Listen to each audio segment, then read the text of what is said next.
Welcome welcome to రాబందుల రెక్కల చప్పుడు ఒక ఓటమి 100 తప్పులు.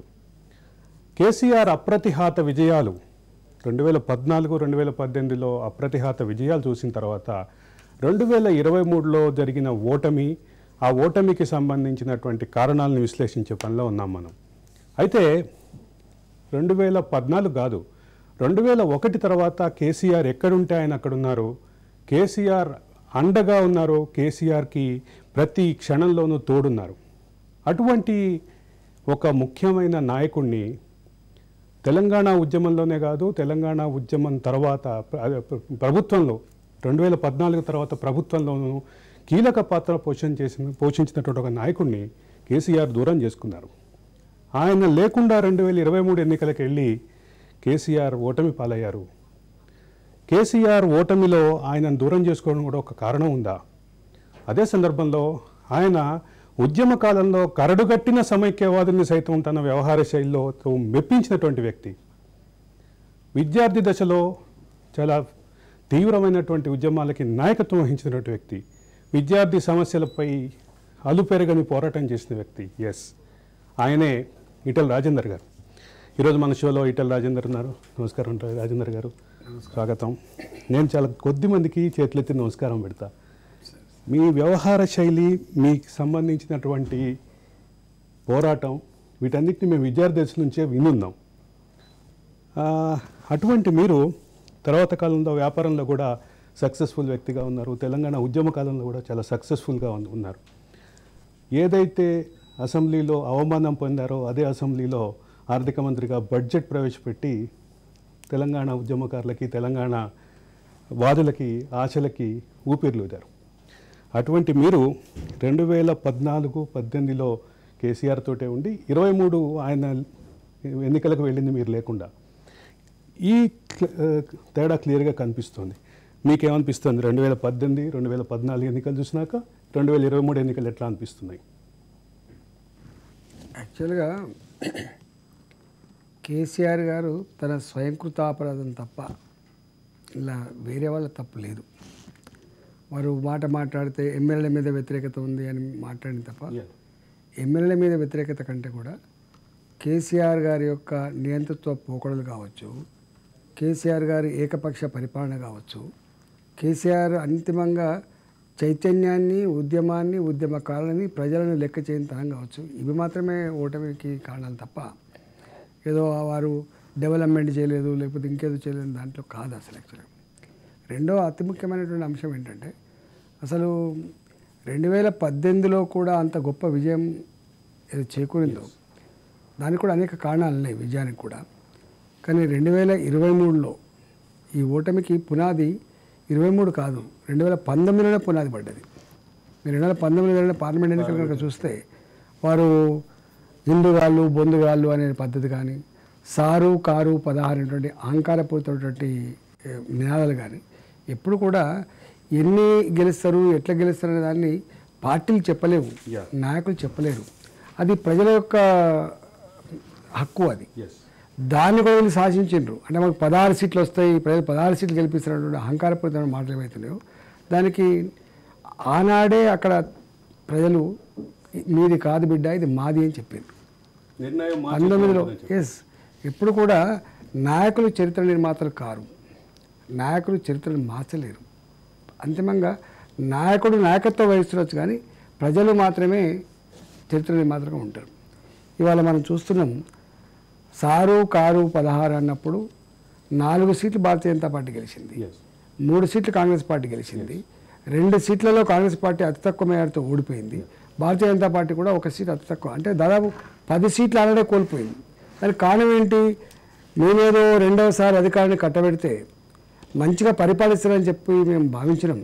కానీ తనకు రైట్ హ్యాండ్గా, లెఫ్ట్ హ్యాండ్గా ఉన్నటువంటి హరీష్ రావుని కావచ్చు, ఈటల నన్ను కావచ్చు అవమానపరిచే పద్ధతే కాకుండా అబ్సల్యూట్ మెజార్టీ ఇచ్చినప్పటికి కూడా 90 సీట్లు, 88 సీట్లు గుర్తు మీద గెలిచినాయి, 2 సీట్లు రేపటి గెలిచినాయి. 90 సీట్లు గెలిచినప్పటికి కూడా 3 నెలల కాలం పాటు క్యాబినెట్ నియామకం చేయకుండా ఇది నా ఇష్టం, నేను చేస్తే వాడొక మంత్రి, నేను చేయకపోతే లేదు, నేను ఇస్తే వాడికి ఒక పదవి అనేటువంటి అహంకారపూరితంగా వివరించారు. 3 నెలల కాలం పాటు మంత్రివర్గాన్ని నియమించకపోవడమే కాకుండా ఈయనకు మంత్రి వర్గంలో చోటు దక్కట్లేదు, ఆయనకు మంత్రి వర్గంలో చోటు దక్కట్లేదు, ఈయన గుర్రం అంటుండు, ఆయన గర్రం అంటుండు అని చెప్పి వచ్చేసి చివరికి కొద్ది మందిని మాత్రమే మంత్రులుగా తీసుకున్నారు. అలా వారికి చేదోడు వాదోడు ఉన్నటువంటి హరీష్ రావు గారికి మంత్రి పదవి కట్టపెట్టలేదు. అక్కడే ప్రజలకు బాగా అంటే 3 నెలలు లేట్ చేయడం, 3 నెలల తర్వాత కూడా నిజంగా ఉద్యమాలు చేసిన వాళ్ళను ప్రజలలో ఉన్న వాళ్ళని కాదని చేయడం, ఇది లత్త కొట్టింది. ఆనాడే పునాది పడ్డది. దాని కొనసాగింపే 2023 ఎన్నికలు తప్ప ఏదో నిన్నమొన్న ఈ కేసీఆర్ నెగిటివ్ అయిందనేది తప్పు. 2023 ఎన్నికల్లో ప్రధానంగా చూస్తే 2001 నుంచి కేసీఆర్ తోటి అండగా ఉన్నటువంటి అనేక వర్గాలు, ముఖ్యంగా సింగరేణి కార్మికులు, ఆర్టీసీ కార్మికులు, మహిళలు, నిరుద్యోగులు, ఇట్లా వివిధ వర్గాలు బాగా అసంతృప్తి కనిపించింది. 11 సింగరేణి నియోజకవర్గాల్లో ఒక్కచోట కూడా టీఆర్ఎస్ ఎక్కడ గెలవలే. అట్లాగే అంటే పోస్టల్ బ్యాలెట్లో అనేక చోట్ల బీజేపీ మొదటి స్థానంలో ఉంది, అనేక చోట్ల కాంగ్రెస్ మొదటి స్థానంలో ఉంది, చాలా కొద్ది స్థానంలో మాత్రమే కనిపించింది టీఆర్ఎస్. ఈ ప్రధానమైనటువంటి అంటే ప్రధానంగా నడిచినటువంటి వర్గాలన్నీ దూరం అవటాన్ని ఎట్లా చూస్తారు మీరు? యాక్చువల్గా కేసీఆర్ని నిలబెట్టింది తెలంగాణ చైతన్యం, సంఘాలు, అన్నిటికీ మిక్కిలి ఉద్యమకారులుగా అనేక సంవత్సరాలు కొనసాగి పార్టీలోని జెండాలను సిద్ధాంతాలను పక్కకు పెట్టి తెలంగాణ రాష్ట్ర ఏర్పాటు కోసం కేసీఆర్ గారితో జతకట్టి నడిచిన వాళ్ళు. కేసీఆర్ గారిని వ్యక్తిగతం చూడలేవాళ్ళు, కేసీఆర్ గారి ఫిలాసఫీ చూడలేవాళ్ళు. కేసీఆర్ గారు ఇచ్చిన నినాదం ఒకటే, తెలంగాణ రాష్ట్రాన్ని సాధించడం ఎజెండాగా వాళ్ళంతా కూడా కలిసి వచ్చారు. వారు అధికారంలోకి వచ్చిన తర్వాత మొట్టమొదటిగా వారు నిరాకరించింది ఏంటంటే, నా రాష్ట్రంలో చైతన్యానికి ఆస్కారం లేదు, నా రాజ్యంలో ఎక్కడ కూడా నాయకులు సంఘాల నాయకులు ఉండడానికి వీల్లేదు. ప్రజా తెలంగాణ ఆలోచనపై నా రాజ్యం అనే దాకా తప్పకుండా. ఇలా ఆర్టీసీ ఉంది. తెలంగాణ ఉద్యమంలో అన్ని బంద్ పెట్టినా కూడా ఎక్కడ ఇంపాక్ట్ లేకుండే, కానీ అన్నేసి చూడు నన్నేసి చూడు అన్నట్టుగా ఆర్టీసీ బంద్ అయిన తర్వాత విపరీతమైన ఇంపాక్ట్ ఉన్నది. దసరా పండుగకు మీకు తెలుసు, దసరా పండుగకు ఆర్టీసీకి అంత ఇంత లాభం వస్తుంది, చాలా బిజీ ఉంటుంది. దసరా పండుగకు కూడా పండుగ లేకపోతే మానే, మాకు కొత్త బట్టలు తొడుక్కోకపోతే మానే, మాకు తెలంగాణ రాష్ట్రం రావాలని చెప్పి అంత కమిట్మెంట్తో చేసినటువంటి ఆర్టీసీ కార్మికులు, దాన్ని నాయకత్వం వహించిన అశ్వత్థామరెడ్డి కావచ్చు. ఇలా అశ్వత్థామరెడ్డిని తొలగిస్తే తప్ప నేను మీతో చర్చలు జరపడం, అది సంఘాలు ఉంటేనే నేను ఆర్టీసీని అసలు నాయకులే కారణము, చైతన్యమే కారణము, సంఘాలే కారణం అని చెప్పి 39 మంది చావులకు కారణమైంది. ఆ రోజు తెలంగాణ సమాజం భావించింది, ఓహో ఒడ్డెక్కదాకా ఓడమల్లప్ప, ఒడ్డెక్కినాక బోడమల్లప్ప 100 సార్లు చెప్పే కేసీఆర్ ఇలా తాను అంతకంటే దర్జంగా చేస్తున్న భావన కలిగిందండి. సింగరేణి గురించి అడుగుతున్నారు. సింగరేణి ఎంత బాధ అంటే, అంతకుముందు టీబీజీకే సంఘం మాదే ఉండేది, కానీ తెలంగాణ వచ్చిన తర్వాత మీరు చూడండి, ఏ సింగరేణి అయితే ఆనాడు తెగించి ఉద్యోగాలు పోతేమాయని తెగించి సింగరేణి బంద్ పెట్టిందో, తెలంగాణ సకల జన సమ్మెలో పాల్గొనదు, అలాంటి నాయకులను కానీ అలాంటి సంఘాలను కానీ ఎన్నికలు లేవు. ఇలా ఒక శ్రీధర్ గారిని పెట్టుకొని 7.5 సంవత్సరాలు 8 సంవత్సరాలు తానే చైర్మన్ పెట్టుకొని మొత్తం తానై, దానికి తోడుగా వాళ్ళ కూతురు కవిత గారు మొత్తం అంటే పంచుకున్నట్టుగా ఈ సింగరేణి నాది, ఎవరు ఏలుపెట్టడానికి వీలు లేదు, నా రాజ్యం అనే పద్ధతిలో వాళ్ళని చేశారు. ఇలా సింగరేణి కార్మికులు, ఆర్టీసీ కార్మికులు ఒక్క మాటలో చెప్పాలంటే తెలంగాణ గడ్డ మీద గత అనేక సంవత్సరాలుగా వాళ్ళ కులాల పరంగా కావచ్చు, వాళ్ళ వర్గాల పరంగా కావచ్చు, జాతుల పరంగా కావచ్చు, సంఘాలు పెట్టుకొని దరఖాస్తులు పెట్టుకొని వాళ్ళు పాపం సమస్యల పరిష్కారం కోసం ప్రజలకు అండగా ఉన్నారో ఆ సంఘాలన్నీ కూడా మాయమైపోయినాయి. మీకు తెలుసు, ఇందిరా పార్క్ దగ్గర ధర్నా చౌక్ ఏందండి, ధర్నా చౌక్ ఎవరు సమస్య ఉంటే వాళ్ళు పాపం టెంట్ వేసుకొని అసెంబ్లీ జరిగేటప్పుడుగా ఆ ప్రతిపక్ష ఎమ్మెల్యేలు పిలిపించుకొని, నాయకులు పిలిపించుకొని మాట్లాడించుకొని మా సమస్య మీరు అసెంబ్లీలో ప్రస్తావించండి, మా సమస్య పరిష్కారం అయిందని చెప్పి అడిగేటువంటి మా ఆశా వర్కర్ కావచ్చు, మా అంగన్వాడీ టీచర్ కావచ్చు, మా విఆర్ఏ కావచ్చు, మా విఆర్ఓ కావచ్చు, వాళ్ళు ఎవరు సమ్మె చేయడానికి వీలు అని చెప్పి సాధించాడు. ఒక్క ఈ రాజ్యంలో కేసీఆర్ 10 సంవత్సరాలు పాలించిన కాలంలో ఒక్క సంఘం కూడా సమ్మె నోటీస్ ఇచ్చి వాళ్ళు చర్చలకు పిలువలేదు. చర్చలకు పిలవకపోయారు. వాళ్ళు ఒకవేళ సమ్మెలో దిగిన సందర్భంగా మీ ఉద్యోగాలు పోతాయని చెప్పి భార్యకు ఫోన్ చేసారు, తల్లిదండ్రులకు ఫోన్ చేసారు, అత్తమామ బెదిరించరు, లొంగ తీసుకునే ప్రయత్నమే చేసింది తప్ప అయ్యో మీ సమస్య ఏందని చెప్పి ఒక్క మంత్రి కూడా పిలిపించి మాట్లాడే సందర్భం లేదు.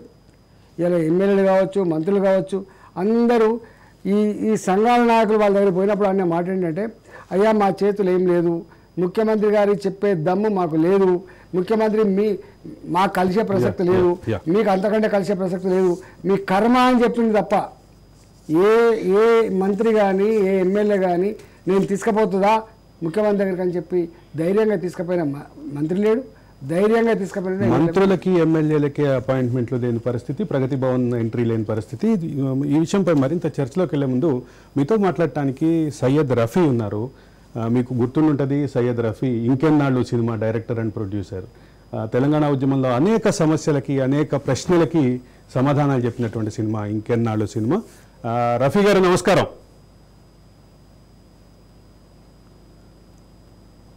రఫీ గారు నమస్తే.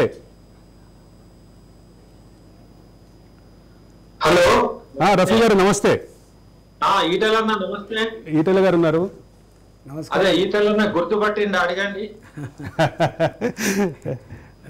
రఫీ అయితే నా సినిమా పాటల ప్రారంభం ఆయనే చేసిండు, ఆడియో రిలీజ్ కూడా ఆయనే చేసిండు. అయితే మాలాంటి వాళ్ళందరికీ కూడా తెలంగాణ ఉద్యమంలో కేసీఆర్ సపోర్ట్ చేయనప్పుడు మా దిక్కు నిలబడ్డ మనిషి ఈటల రాజేందర్. ఓకే, అదే ఆయన క్రెడిబిలిటీ. ఆయనకి మేము ఎప్పుడు కూడా కృతజ్ఞతలమే. కానీ మా మనసులో ఏంటంటే ఆయన గురించి ఒక ఆవేదన ఎప్పుడు ఉంటది. ఏంటంటే ఆయన టిఆర్ఎస్ వీడినాడు మేమందరం ఏమనుకున్నామంటే ఆయన సొంత పార్టీ ఒక ఆల్టర్నేట్ పెడితే బీఆర్ఎస్ లేకుండా చేసి ఆయన పార్టీని బలోపేతం చేసి అదే తెలంగాణకు ఉండే పార్టీ అనుకున్నాం. కానీ దురదృష్టవశాత్తు ఆయన పార్టీ పెట్టలేకుండా వేరే బీజేపీలోకి పోయిండు. అది ఆయన ఇష్టం. ఆయన రక్షణ కోసం పోయిండో ఏందో అది ఆయనకి తెలుసు, ఆ పరిస్థితులకు తెలుసు. అయితే ఆయన కనుక ప్రత్యామ్నాయ పార్టీ పెట్టి ఉంటే ఇలా కాంగ్రెస్ కూడా వచ్చేది కాదు. ఆయనే సీఎం క్యాండిడేట్. హనుమంతునికి శక్తి తెలియదు, అట్లనే ఆయనే పవర్ ఆయనకి తెలియదు. ఇప్పుడు కూడా ఏంటంటే చాలా మంది ఆయన అభిమానులు ఆయన బీజేపీలో పోయిండు కాబట్టి చూస్తున్నారు. ఆ బీజేపీలో వెళ్ళకుండా ఆయన కాంగ్రెస్ లో ఉన్నా ఇవాళ ఆయనే సీఎం అయ్యేటోడు. అయితే ఇవన్నీ ఆయనకు మేము ఈ రకంగా కలిసి జస్ట్ మా ఒపీనియన్ చెప్పదలుచుకున్నాము. ఇక ఆయన మా ఆలోచనలు ఇవి నేనే కాదు, 1 కోటి మంది ఇట్లా ఆలోచిస్తా ఉంటారు. అది ఆయనకు కూడా తెలుసు. కానీ పరిస్థితుల ప్రకారంగా ఆయన ఏం నిర్ణయం తీసుకున్నో తెలియదు. కానీ ఇప్పటికి కూడా ఆయన ఒక కొత్త పార్టీ పెడితే ఇప్పుడు బీఆర్ఎస్ ఖతమైపోయింది. ఇక కేసీఆర్ గురించి చర్చ కూడా దండిగే, ఆయన ఒడిచిన కథ అది. ఇప్పుడు ఆయన గనక ఒక ప్రత్యామ్నాయ పార్టీ గనక పెడితే మాలాంటి వాళ్ళందరూ కూడా సపోర్ట్ చేస్తారు. ఇప్పుడు ఏ పార్టీ లేనందువల్ల కాంగ్రెస్ ని తెచ్చి కూర్చోబెట్టాం. ఇట్లాంటి లీడర్ ముందుకొచ్చి ఒక సంకల్పంతో ముందుకు పోతే 100% టీఆర్ఎస్ ఎట్లయిందో ఇంకో కొత్త పార్టీ కూడా తెలంగాణకు అవసరం అని మేము భావిస్తున్నాం. రేపు కాంగ్రెస్ మీద కూడా వ్యతిరేకత వస్తే నెక్స్ట్ ఆల్టర్నేట్ పార్టీ లేదు తెలంగాణలో. కాబట్టి ఈటల రాజేందర్ లాంటి వాళ్ళు ప్రత్యామ్నాయ పార్టీ పెట్టి రెడీగా ఉంటే 100% ప్రజలు దానికి పట్టం కడతారు. ఇది మా ఒపీనియన్. దీని మీద ఆయన ఒపీనియన్ ఆయన షేర్ చేసుకోవచ్చు. రఫీ గారు వాస్తవంగానే బయటకు వచ్చిన నాడు ఒక పార్టీ పెట్టుకోవాలనేటువంటి దృఢ సంకల్పంతో ఒక 15-20 రోజుల పాటు మీలాంటి వెల్విషెస్తో చర్చించడం వింటున్నా. కానీ విశ్వేశ్వర్ అన్న కూడా చెప్పిండు, ఆయన కూడా నాకు మిత్రుడే, నాకు తెలుసు అన్న. చర్చించడం ఒక నిమిషం రఫీ గారు, ఒక నిమిషం. రెండవ మాట ఏంటంటే ఒక నిమిషం సమాధానం చెప్పండి. తెలంగాణలో ఒక ప్రాంతీయ పార్టీని తట్టుకోవాలంటే, నిలదొక్కోవాలంటే ఖచ్చితంగా ఒక ప్రాంతీయ పార్టీ అక్కర ఉందనే భావన ఆనాడు బలంగా ఉండే.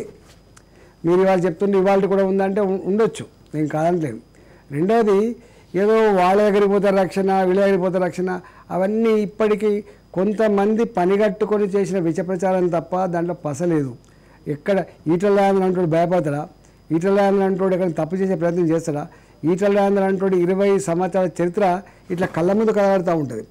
నాకు తెలిసి నేను టీవీ ముందు కోట్ల మంది ప్రజల ముందు మాట్లాడుతున్నా, ఎవరి దగ్గర పోయి దేయి అని చెప్పి అడిగిన సందర్భాలు ఎక్కడ లేవు. రఫీ గారు వింటుండ్రా?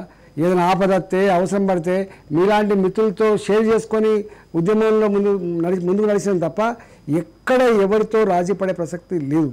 మూడవ మాట చాలా ఇంపార్టెంట్ ఇష్యూ ఏంటంటే పార్టీలు పెట్టాలన్నా లేకపోతే ఇవన్నీ చేయాలన్నా కూడా తప్పకుండా కొంతమంది పెద్ద పెద్దల సపోర్ట్ అవసరం ఉంటుంది, డబ్బులున్న సపోర్ట్ అవసరం ఉంటుంది.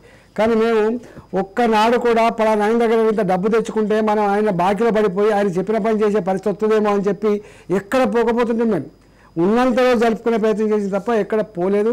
మేము ఎవరితో రాజీ పడే ప్రసక్తి లేదు. రెండవది. మూడవది ఏంటంటే సరే ఇప్పుడు నేను భారతీయ జనతా పార్టీలో జాయిన్ అయినా. సరే మీ పర్సనల్ ఒపీనియన్ మీది, నా పర్సనల్ ఇది. భారతీయ జనతా పార్టీని ఒక రాజకీయ పార్టీగా చూస్తున్నా, ఒక రాజకీయ పార్టీ చూస్తున్నా. ఇదేదో హిందుత్వ లేకపోతే ఇది దీనికి వ్యతిరేకం దానికి వ్యతిరేకం అనేటువంటి భావన లేదు. మా మోడీ గారు ఇచ్చిన స్టేట్మెంట్ అప్పుడప్పుడు చూడండి, వారు ఇచ్చిన నినాదం సబ్కా సాథ్ సబ్కా వికాస్ సబ్కా విశ్వాస్ సబ్కా ప్రయాస్ అనేటువంటి సిద్ధాంతం ఏందో గా సిద్ధాంతానికి కట్టుబడి ఉందని తప్ప నేను ఎవరికి వ్యతిరేకంగా ఉండేటువంటి విషయం మీరు గుర్తుపెట్టుకోవాలి. Thank you Rafi Bhai, thank you.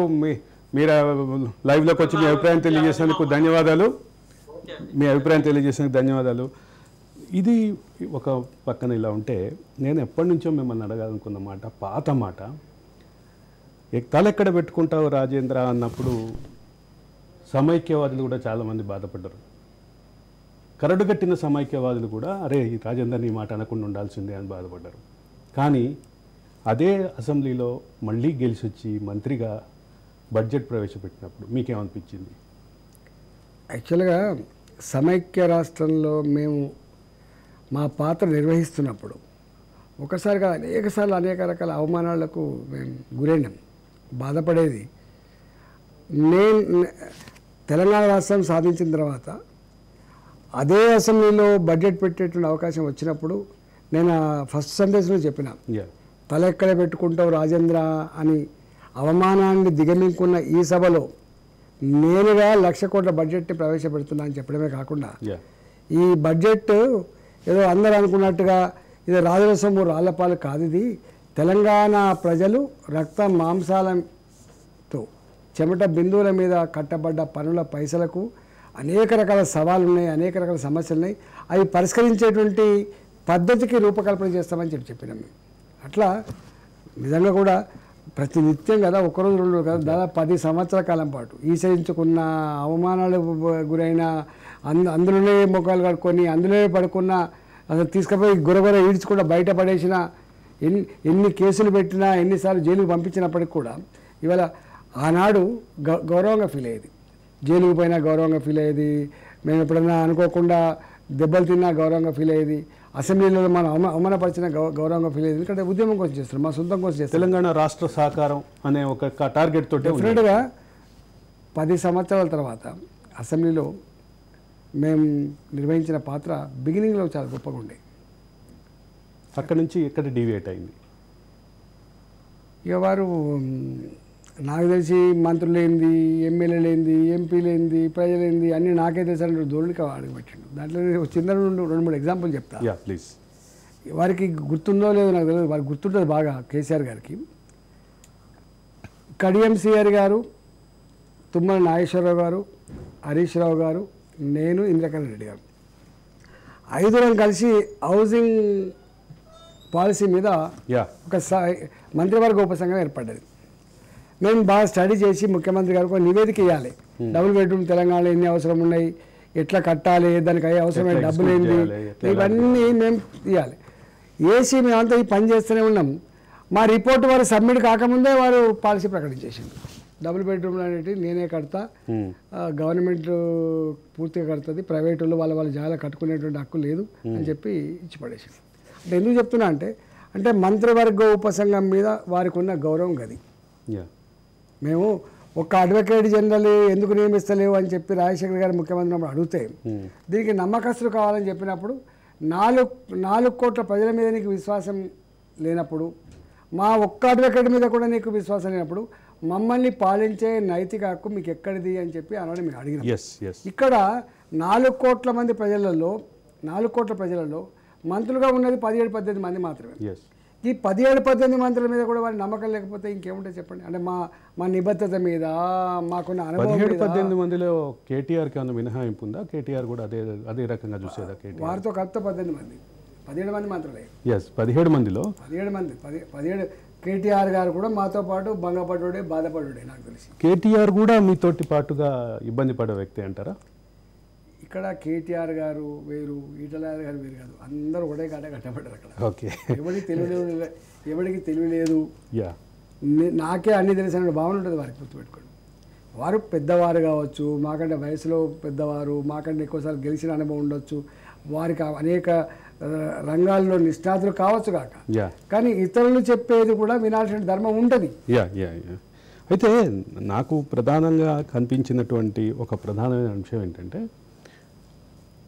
KCR మీ మీద వ్యతిరేకత ప్రదర్శించే వరకు, మీ మీద బహిరంగంగా మిమ్మల్ని ఒక కబ్జా కోరుగానో ఇంకో రకంగానో ముద్రేసే వరకు మీరు ఎక్కడ వ్యతిరేకత అసమ్మతి ప్రదర్శించిన దాఖలాలు కనిపించలేదు. ఇది మీ నిబద్ధత అనుకోవాలా, మీ క్రమశిక్షణ అనుకోవాలా, లేదా మీరు సర్దుకుపోయారా? ఇది సగటు తెలంగాణ వాడి మనసులో ఉన్నటువంటి ప్రశ్న. యాక్చువల్గా ఎప్పుడు కూడా క్యాబినెట్ అనేది క్యాబినెట్ మంత్రిలో కొనసాగడం అనేది ముఖ్యమంత్రి గారి విశ్వాసం ఉన్నంత వరకే కొనసాగుతారు. కేంద్ర క్యాబినెట్లో కొనసాగాలంటే కూడా ప్రధానమంత్రి గారి విశ్వాసం చూరగొన్నంత వరకు మాత్రమే కొనసాగుతుంది. అక్కడ ప్రధానమంత్రి గారు కానీ ఇక్కడ ముఖ్యమంత్రి గారు కానీ నమ్మకం లేనప్పుడు మంత్రివర్గంలో కొనసాగడానికి ఆస్కారం లేదు. కానీ కొన్ని సందర్భాల్లో కొన్ని ఇష్యూస్ వచ్చినప్పుడు మంత్రులుగా వాళ్ళ అభిప్రాయాన్ని చెప్పే అధికారం ఉంటుంది. ఒక్కొక్కసారి డిసెంట్ నోట్ కూడా రాసేటువంటి అధికారం ఉంటుంది. కాకపోతే ముఖ్యమంత్రికి కేసీఆర్ గారు లాంటి వాళ్ళకి అసలు డిసెంట్ నోట్ రాస్తే ధిక్కరించినట్టుగా ఫీల్ అవుతారు కాబట్టి, అంటే ప్రజాస్వామ్యంలో ఉన్నప్పటికీ కూడా రాచరికపు పోకడలు నరనరాల్లో జీర్ణించుకునే వ్యక్తి కాబట్టి చెప్పడం సహిస్తాడేమో, కానీ డిసెంట్ నోట్ కనుక రాసి పెడితే ఒక్క క్షణం కూడా మంత్రివర్గంలో ఉండే ఆస్కారం లేదు, పీకి పడేస్తా అంటాడు. కాబట్టి మాకు వివిధ అంశాల పట్ల డిఫరెన్స్ ఆఫ్ ఒపీనియన్ ఉన్నప్పటికీ కూడా మేము చెప్పేది, ఇప్పుడు నేను చెప్తున్నా కదా, ఇప్పుడు హౌసింగ్ ఉంది, హౌసింగ్ విషయంలో మేము చెప్పినాం. మరి మా మీద నమ్మకం లేనప్పుడు మీరు రిపోర్ట్ ఇవ్వకముందే ఎందుకు వచ్చేసినట్టు అని చెప్పి అడిగినాం. అట్లా అనేక, ఇప్పుడు 3 ఎకరాల భూమి అన్నాడు, దళితులకు 3 ఎకరాల భూమి అన్నాడు. మేము అందరం అనుకున్నాం ఇది సాధ్యమయ్యే పని కాదు, ఆచరణలో ఇది చేయలేము అని. అప్పుడు కానీ చేసిండు ఆయన. అప్పుడు మేనిఫెస్టో కమిటీలో కడియంతో మీరు కూడా చెప్తున్నారు. ఒక మాట ఉన్నప్పటికీ రాసుకున్నప్పటికీ కూడా మీకు తెలుసు, తెలంగాణలో భూములు భూస్వాముల దగ్గర ఉన్నాయండి. పెద్ద కంపెనీల దగ్గర ఉన్నాయి, కార్పొరేట్ కంపెనీల దగ్గర ఉండొచ్చు, కానీ భూస్వాముల దగ్గర భూములు లేవు. రెండవది ఏంటి, ప్రభుత్వం దగ్గర కూడా భూములు లేవు. ప్రభుత్వం దగ్గర లేనప్పుడు, భూస్వాముల దగ్గర లేనప్పుడు ఎక్కడ తీసుకుపోయిస్తామండి? పేదల దగ్గర ఉన్నది భూములు, బీసీలు వాళ్ళు వీళ్ళు పేదోళ్ళు 3 ఎకరాలు 4 ఎకరాలు చిన్న కమతాలు ఉన్నాయి. వాళ్ళు ఇల్లైనా అమ్ముకుంటారు, బంగారాన్ని అమ్ముకుంటారు, కానీ భూమి అమ్ముకోరు. లాస్ట్ వరకు కూడా ఉంచుకోరు, ఎందుకంటే భూమిని వాళ్ళు సోషల్ స్టేటస్గా భావిస్తారు కాబట్టి వాళ్ళు అమ్ముకోరు. ఊళ్ళో భూమి అమ్మాడు అంటే తలవంపులుగా తీసుకుంటారు, దివాలా తీసినట్టుగా తీసుకుంటారు. అయితే ఇక డబుల్ బెడ్రూమ్ విషయంలో మీరు 5 సభ్యుల కమిటీ ఏదైతే సిఫారసు చేసిందో దాంట్లో 5గురిలో 3 బయట ఉన్నట్టున్నారు. ఇప్పుడు ఇంకో 2 మాత్రం అక్కడ ఉన్నట్టున్నారు. తుమ్మల నాగేశ్వరరావు గారు, మీరు మరి పేరేదో చెప్పారు. తర్వాత అక్కడ కేవలం కడియం శ్రీహరి అండ్ హరీష్ రావు మాత్రమే ఉన్నారు. రాజేంద్ర గారు, మీతో మాట్లాడటానికి గౌరెల్లి, మిడ్మానేర్, మల్లన్న సాగర్ బాధితులకి కోట్ల రూపాయల పరిష్కారం ఇప్పించినటువంటి అడ్వకేట్ ఉన్నారు, శ్రవణ్ గారు. నమస్కారం శ్రవణ్ గారు. సార్ నమస్తే సార్. శ్రవణ్ గారు, రాజేంద్ర గారు ఉన్నారు, మాట్లాడండి. సార్ నమస్కారం సార్. నమస్కారం శ్రవణ్ గారు. సార్ ఎలా ఉన్నారు? బాగున్నా శ్రవణ్ గారు. మీరు మాట్లాడాల్సిందేదో డైరెక్ట్గా చెప్పండి. ఒక రెండు ప్రశ్నలు ఉన్నాయి సార్. మీరు ఇప్పుడు రాజేందర్ గారు 2000 సంవత్సరం నుండి ప్రతి దానిలో తెలంగాణలో పెద్ద వాటిలో అన్నిటిలో భాగమే, ఉద్యమంలో భాగమే, ఉద్యమం తర్వాత రాష్ట్రం ఏర్పడ్డ తర్వాత అన్నిటిలో భాగమే, చాలా అనుభవము. మొట్టమొదటి రాష్ట్ర బడ్జెట్ ప్రవేశపెట్టడము, వైద్య ఆరోగ్య శాఖ మంత్రిగా ఉన్నప్పుడు కూడా హాస్పిటల్స్ కరోనా టైంలో తిరగడం, ఎన్నో అనుభవాలు ఉన్నాయి. ఆయన ద్వారా ఒక్కటి వినాలనుకుంటున్నా, తెలంగాణ సమాజము టిఆర్ఎస్ వెళ్ళిపోవాలి అనే తొందరపడి కాంగ్రెస్ను ఎంచుకుందా? ఈ 6 గ్యారంటీలు అమలయ్యే అవకాశం ఉందా అసలు? సార్ మీ మీ మీ సమాధానం వినాలని ఎదురు చూస్తున్నా. యాక్చువల్గా 2018లో కాంగ్రెస్ పార్టీ ఆనాడు కూడా 2 లక్షల రుణమాఫీ ఎట్ టైం చేస్తానని హామీ ఇచ్చింది. మీకు ఐడియా ఉండాలి. సార్ అనేక హామీలను ఒకటే గుర్తు చేస్తున్నాను నేను. కాంగ్రెస్ పార్టీ 2 లక్షల రూపాయలు రుణమాఫీ చేస్తానని హామీ ఇచ్చింది. మనం ఏం చేయాలని చెప్పి ముఖ్యమంత్రి గారు ఆ రోజు కేసీఆర్ గారు చర్చ పెట్టిండ్రు. నేను అన్నాను, తనది కాకపోతే ఢిల్లీ దాకా దేకమన్నట్టుగా అది వచ్చేది కాదు, ఇచ్చేది కాదు, వాళ్ళ గురించి ఎందుకు మాట్లాడతామని చెప్పి ఆనాడు మేము అన్న మాట. అది నేను విమర్శ కోసం చెప్పట్లేదు కానీ ఆనాడు అన్న మాట. వారు అన్నారు, ఈ కమ్యూనిస్ట్ మాటలు చెప్తే కష్టమవుతుంది, ప్రజలకు ఇలా ఏమి ఇస్తున్నాం అనేది చాలా ఇంపార్టెంట్ అని చెప్పి వారు మళ్ళీ నన్ను ప్రశ్నించండి ముఖ్యమంత్రి గారు. నేనన్నా, మనము ఒక సింగిల్ పైసా ఎక్స్ట్రా ఖర్చు పెట్టడానికి అవకాశం లేదు, మన ఆర్థిక పరిస్థితి అట్లా మొత్తం దిగ్బంధం అయిపోయింది అని చెప్పిన వారు. అయినా కూడా వారు నిరుద్యోగులకి 3,116 రూపాయలు హామీ ఇచ్చినారు. వారు ₹1,00,000 రుణమాఫీ ఎట్లా చేస్తారు హామీ ఇచ్చినారు. మీకు ఐడియా ఉండాలి. డబుల్ బెడ్రూమ్లు ఫస్ట్ 5 yearsలో పూర్తి చేయలేకపోయినాం. అప్పటి ప్రయారిటీ అంతా కూడా ప్రాజెక్టులు కాబట్టి ఇప్పుడు కట్టిస్తా అని చెప్పినారు. ఇట్లా అనేకం ఉన్నాయి, మీకు తెలుసు. కానీ ఏ డబ్బులకు కొరత లేదని చెప్పేటువంటి వ్యక్తి కేసీఆర్ గారు, రాజు దలుచుకుంటే దెబ్బలకు కొదవ అని చెప్పేటువంటి కేసీఆర్ గారు, ధనిక రాష్ట్రం అనేది చెప్పేటువంటి కేసీఆర్ గారు 4.5 సంవత్సరాలు గడిచినప్పటికి కూడా ₹1,00,000 రుణమాఫీ చేయలేకపోయిండు. 3,116 రూపాయలు నిరుద్యోగ భృతి ఇవ్వలేకపోయిండు. చివరికి ఎన్నికల సందర్భంలో ప్రజలకు ముఖం చూయించేటువంటి అవకాశం లేదు కాబట్టి రింగ్ రోడ్ నమ్ముకుంటూ వచ్చిన 7,000 పైచిలకు కోట్ల రూపాయలు కావచ్చు, లేదా హైసెక్స్ ఇక్కడనే ఇదే పట్టణంలో 100 కోట్లకు ఎకరం చొప్పున భూములు అమ్ముకునే కావచ్చు, ఆ డబ్బులు ఈ డబ్బులు తీసుకుపోయి కడితే వడ్డీలకే సరిపోయినాయి తప్ప ఇప్పటికి అసలు తీరని విషయం మీకు తెలుసు. అంటే నేను ఎందుకు చెప్తున్నా, నేను విడమర్చి చెప్పే అక్కర్లేదు కానీ, అంటే ఆనాడు గన్ని మోడల్ చెప్పిన కేసీఆర్ గారు, మొత్తం గొప్ప అడ్మినిస్ట్రేటర్ అని చెప్పే కేసీఆర్ గారు, మొత్తం దేశంలోనే నంబర్ 1 ముఖ్యమంత్రి అని చెప్పుకున్న కేసీఆర్ గారికి సాధ్యం కానప్పుడు వీళ్ళు 2 లక్షల కోట్ల రూపాయల రుణమాఫీ ఎట్ ఎ టైం దాదాపు నాకు తెలిసి 30,000 కోట్లు ఉన్నాయా, 36,000 కోట్లు ఉన్నాయా, వాళ్ళకి తెలవాలి. సాధ్యమైద్దా చెప్పండి శ్రావణ్ గారు? నెవర్.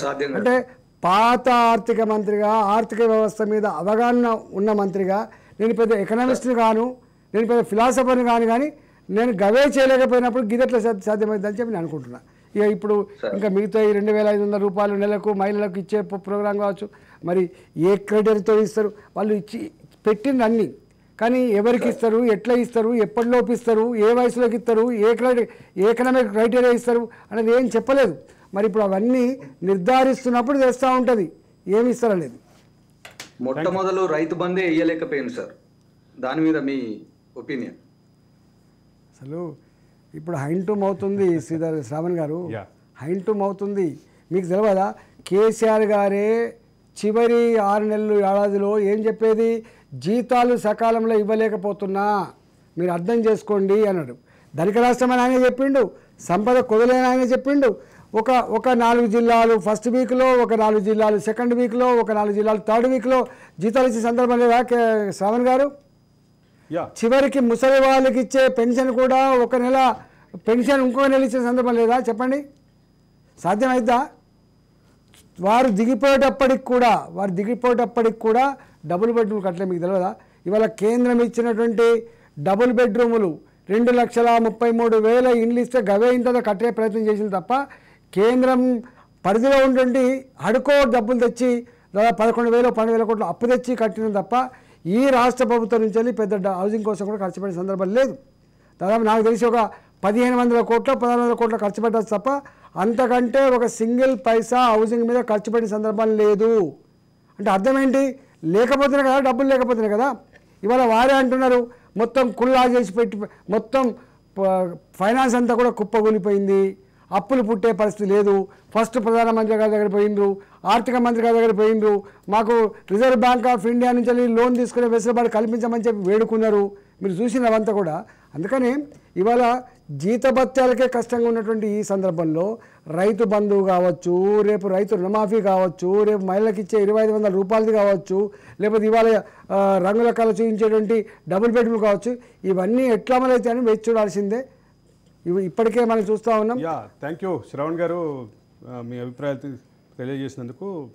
అంటే ఇక్కడ ప్రధానంగా కేసీఆర్ పరాజయంలో ఆయన ఇచ్చిన హామీల వైఫల్యం క్లియర్గా కనిపిస్తుంది. ఒకటి రుణమాఫీ, 2 నిరుద్యోగ భృతి. ఇక్కడ నుంచి మొదలు పెడితే ఇంకా కొన్ని ఉన్నాయి.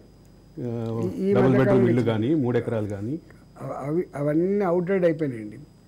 వారు తన మెడకేసుకున్నటువంటి 2 అంశాలు ఏంటంటే చివరికి హుజురాబాద్ ఎన్నికల్లో ఎట్లనన్నా చేసి గెలవాలని చెప్పి, అంటే చూడు నిర్ణయాలు ఎట్లుంటాయి, ఎంత ఇంపల్సివ్ ఉంటాయి, ఎంత బ్యాడ్ ఉంటాయి అనడానికి ప్రత్యక్ష సాక్ష్యం. ఒక్క హుజురాబాద్లో గెలవాలి ఏమవుతుండేండి? హుజురాబాద్లో ఈటలారికి వెళ్తే ఆయనకైనా భూమి బద్దలైపోతుంది. అంత ప్రయత్నం చేసినా ఆగలేదు కదా. 2 లక్షల కోట్ల రూపాయలండి. జమ్మికుంట దుబ్బల మీద మీటింగ్ పెట్టి వారు అనౌన్స్ చేసింది ఏంటండి? దళిత బంధు, నేను దళితుల కోసమే పుట్టినా, దళితుల కోసమే జీవిస్తున్నా అని చెప్పినట్టు ముఖ్యమంత్రి 2 లక్షల కోట్ల రూపాయలు బిషాది కాదని చెప్పిండు. అందరికీ ఇస్తా అని చెప్పినాడు. ఐఏఎస్ ఆఫీసర్ కావచ్చు, ఐపీఎస్ ఆఫీసర్ కావచ్చు, దళితులైతే చాలా ఇస్తా అని చెప్పిండు. నా జమ్మికుంటలో 1,50,000 రూపాయలు తీసుకుని ఒక ఎలక్ట్రికల్ ఇంజనీర్కి ఇలా దళిత బంధు వచ్చిందండి. అట్లా ఇలా ఆ ఒక్క నియోజకవర్గంలో 47,000 ఓట్ల దళితుల ఓట్ల కోసం ఇలా దళిత బంధు అనౌన్స్ చేస్తే మొత్తం తెలంగాణ వ్యాప్తంగా దళితులందరూ తిరుగుబాటు చేసిన మాట వాస్తవం కదా. వాళ్ళు ఆత్మావలోకం చేసుకోవాలి. అంటే ఈ ప్రజల మాటలు వినకపోతే, ప్రజల క్షేత్రంలో తిరిగేటువంటి నాయకుల మాట వినకపోతే, నేను చెప్పిందే వేదం అని చెప్పేటువంటి నాయకుడికి వచ్చేటువంటి ఇది మొట్టమొదటి వచ్చేది. అది వారు తప్పకుండా ఇది వింటారు అనుకుంటున్నాను నేను. వారు దాని గురించి ఆలోచిస్తారు అనుకుంటున్నాను. 2 లక్షల కోట్లు అండి. చివరికి బీసీ బంధు కూడా ఇచ్చిండు. బీసీ బంధు ప్రకటించిండు. ఎంతమందికి ఇవ్వగలుగుతామండి? ఎంతమందికి చెప్పండి. నువ్వు ఒక 50% ఉన్న కులాలలో 50% జనాభా ఉన్నటువంటి బీసీలకి కొన్ని కులాలకు మాత్రమే నువ్వు ఇస్తాను. అందులో ముదిరాజు లేరుగా, మీరు లేరు, గౌడ్స్ లేరు, సంబంధించిన సబ్జెక్ట్కి ఖచ్చితంగా వద్దాం. మీతో పాటు మాట్లాడటానికి మున్నూరు రవి ఉన్నారు, తెలంగాణ ఉద్యమకారుడు, కేసీఆర్కి అత్యంత సన్నిహితంగా మీతో పాటే ఉన్నటువంటి వ్యక్తి. రవి నమస్కారం. నమస్తే అండి, జై తెలంగాణ. మన రాజేంద్ర రాజన్ ఉన్నారు, చెప్పండి, మాట్లాడండి. ఇప్పుడు తెలంగాణ రాష్ట్రంలో ఈరోజు ఈ పరిస్థితికి కారణం ఈరోజు తెలంగాణ ఉద్యమకారులను విస్తరించడం, అదేవిధంగా ఆ రోజు కష్టకాలంలో పనిచేసిన వాళ్ళందరినీ దూరం చేయడమే ఈరోజు తెలంగాణలో ఈరోజు ఆ పార్టీని ఈరోజు మొత్తం కూడా ప్రజలందరూ తిరస్కరించింది.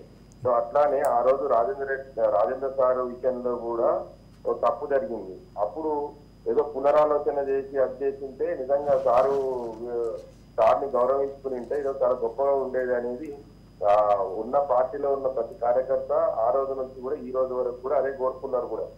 సో అట్లానే అంటే మీరు ఎప్పుడైనా కూడా ఏ విషయంలో కూడా రాజేంద్ర సార్ అంటే ఈరోజు తెలంగాణ ప్రజలందరూ కూడా ముందర వచ్చినటువంటి గొప్ప వ్యక్తి. అట్లాంటి సార్ విషయం ఇప్పుడు ఈరోజు వరకు కార్యకర్తలందరూ కూడా. రవి మహబూబ్నగర్ బిడ్డ, అనేక సార్లు తెలంగాణ ఉద్యమంలో జైలుకు పోయిండు, దెబ్బలు తిన బిడ్డ. కేసీఆర్ గారికి ఒక భావన ఏముంటుందంటే, నేను భుజం మీద ఎత్తుకుంటే వాడు నాకంటే పెద్ద కనబడతాడు, నేను దించితే వాని హైట్ ఎంతో తెలుస్తుందని. అర్థం ఏంటంటే చాలామంది నేను లీడర్ని అనుకుంటాడు, కానీ ఎవరు లీడర్ కాదురా బిడ్డ, నేను మిమ్మల్ని చేస్తే, గుర్తిస్తే, గౌరవిస్తే, బాధ్యత ఇస్తే లీడర్ అయిన అని చెప్తాడు అన్నట్టు. ఆయన కూడా ఇన్ని ఉంటాడు, భుజం మీద ఎత్తుకుంటే నాకంటే పెద్ద కనబడతాడు, దిస్తే తెలుస్తాడు. అందుకనే రవి వారు ఏమనుకున్నారంటే, నా ఒక్కడి వలనే తెలంగాణ వచ్చింది, మున్నూరు రవివాడు, ఈటల అంటుడే వాడు అని చెప్పి అనుకున్నారు. కాబట్టి మనందరినీ బయటికి పంపించింది. కాబట్టి ఇవాళ టీఆర్ఎస్ పార్టీ కనుమరుగైపోయింది, ఉద్యమకారులు కనుమరుగైపోయినారు. వారిని తెలంగాణ ఉద్యమంలో మనం కొట్లాడుతున్నప్పుడు మన దెబ్బలు కొట్టిన వాళ్ళు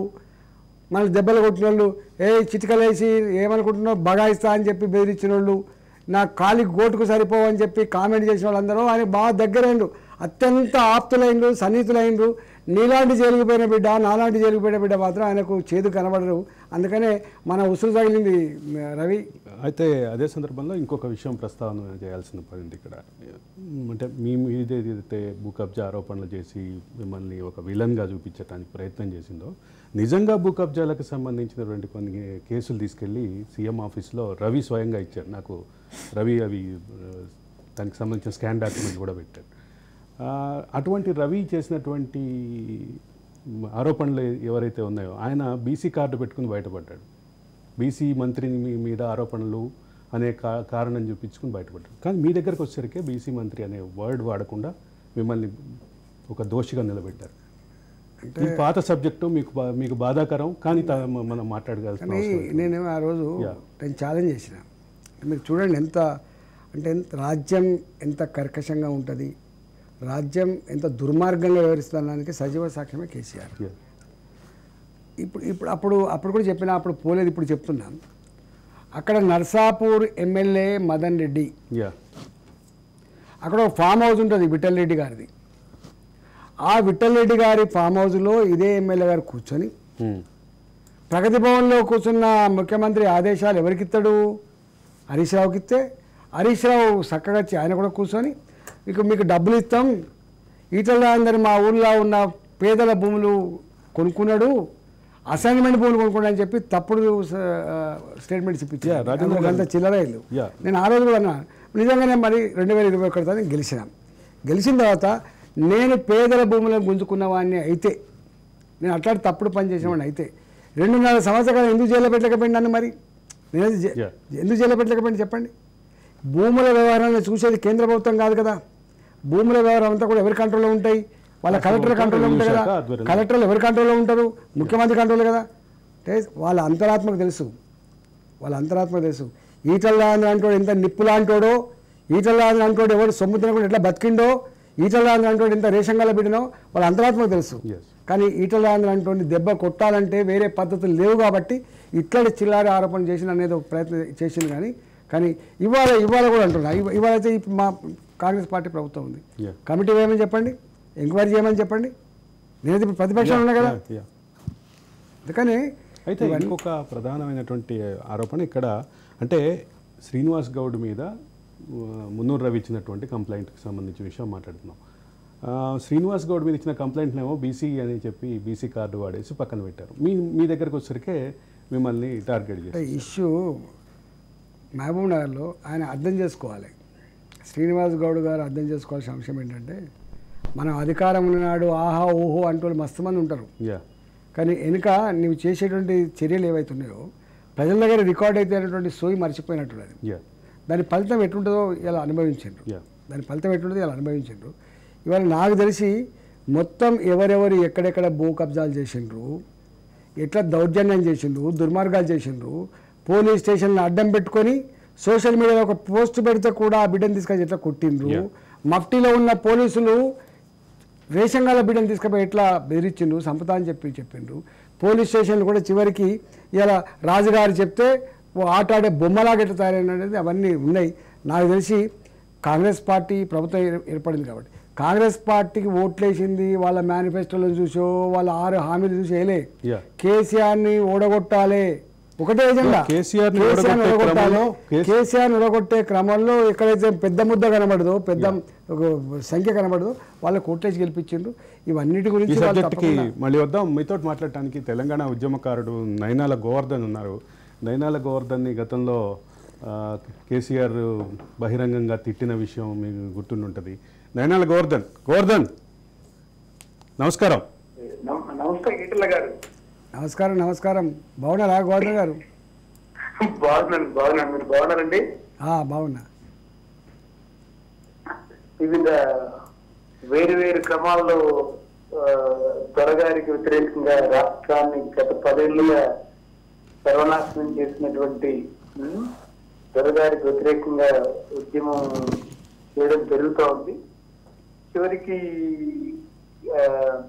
హిట్లరు, ముసోలిని తెలంగాణలో దుర్మార్గమైనటువంటి దోపిడీ చేసినటువంటి, అణచివేసినటువంటి నిజాం కూలిపోయాడు.